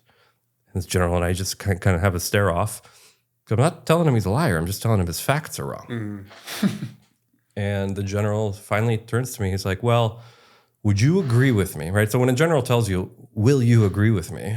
He's like, will you agree with me that everything's going to be fine in 48 hours? And I looked at him, I ran my whole career through my head, and I said, sir, I'll give you an answer in 48 hours, but right now, Helmand's lost. And he looked at me, he's like, okay, cool, no problem. Like, we're not going to get in a pissing match, right? He wins, right? He's a general. That night, a night order goes out saying there will be no Special Forces warrant officers briefing the generals ever again.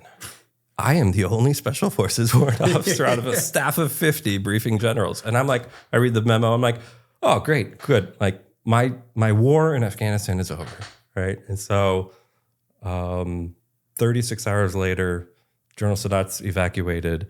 Helmand's like no longer reporting, and 37 hours later, the general gets back on the line, or the staff does, and be like, hey, get that warrant officer that was telling us that everything was going to fall apart in 48 hours.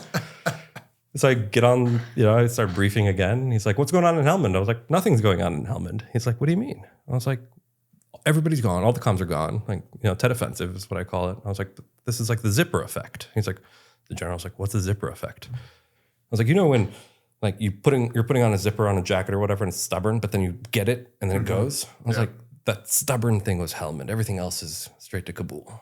And he's like, oh. And he's like, okay, what's going on in Kandahar? Right? And the guy comes on, he's like, oh, Kandahar, we've lost all comms. What's going on in Ghazni? Ghazni, we've lost all comms. And we're like, mind you, I just mentioned the zipper effect, right? And the general's like, oh, right? And so it's like a Titanic moment, right? Like the Titanic cannot sink because it's never sunk before and it's unsinkable. That's what we've all said.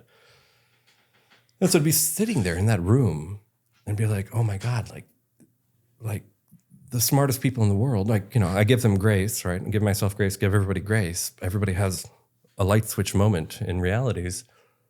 And you're sitting there and you're like, all the light switches are now clicking back on that this is it. Click. It's game over, right? It's not just like game maybe. It's not halftime. It's like game's over. And they're like, all right, pack it all up. Everybody leaves, right? Like when you hear that, you're like, oh, this is done, right? And so for that cognitive dissonance to have happened, but what was amazing is in that 36 hours when I was basically without a job at that point, I had found, so I went to my Conic or my def box. I cracked it open and pulled out this old copy of this memoir that I'd found, right? And I found it in 2017 in the archives. It was part of an Army program. I was walking through, you got George Washington's Revolutionary flag over here. You got Normandy maps that still have sand on them over there, right? You're walking around with cotton gloves because you can't touch anything with your actual fingers. And there's this book. It's a big, thick book, leather bound, big brass tabs. Weighs like 10, 15 pounds. I see it and I pull it down. I'm like, oh, this is it's shimmering in my hands, right? And I was like, this is cool. I open it up and the pages are wafer thin. It's like onion skin paper. You can see through it. And so I started reading it. And the very first line is like, this is a factual recollection of a secret mission that really happened in 1944. I'm going to pause you there because we're going to move this to part 2, but I think that's a good way to end part 1. Yeah.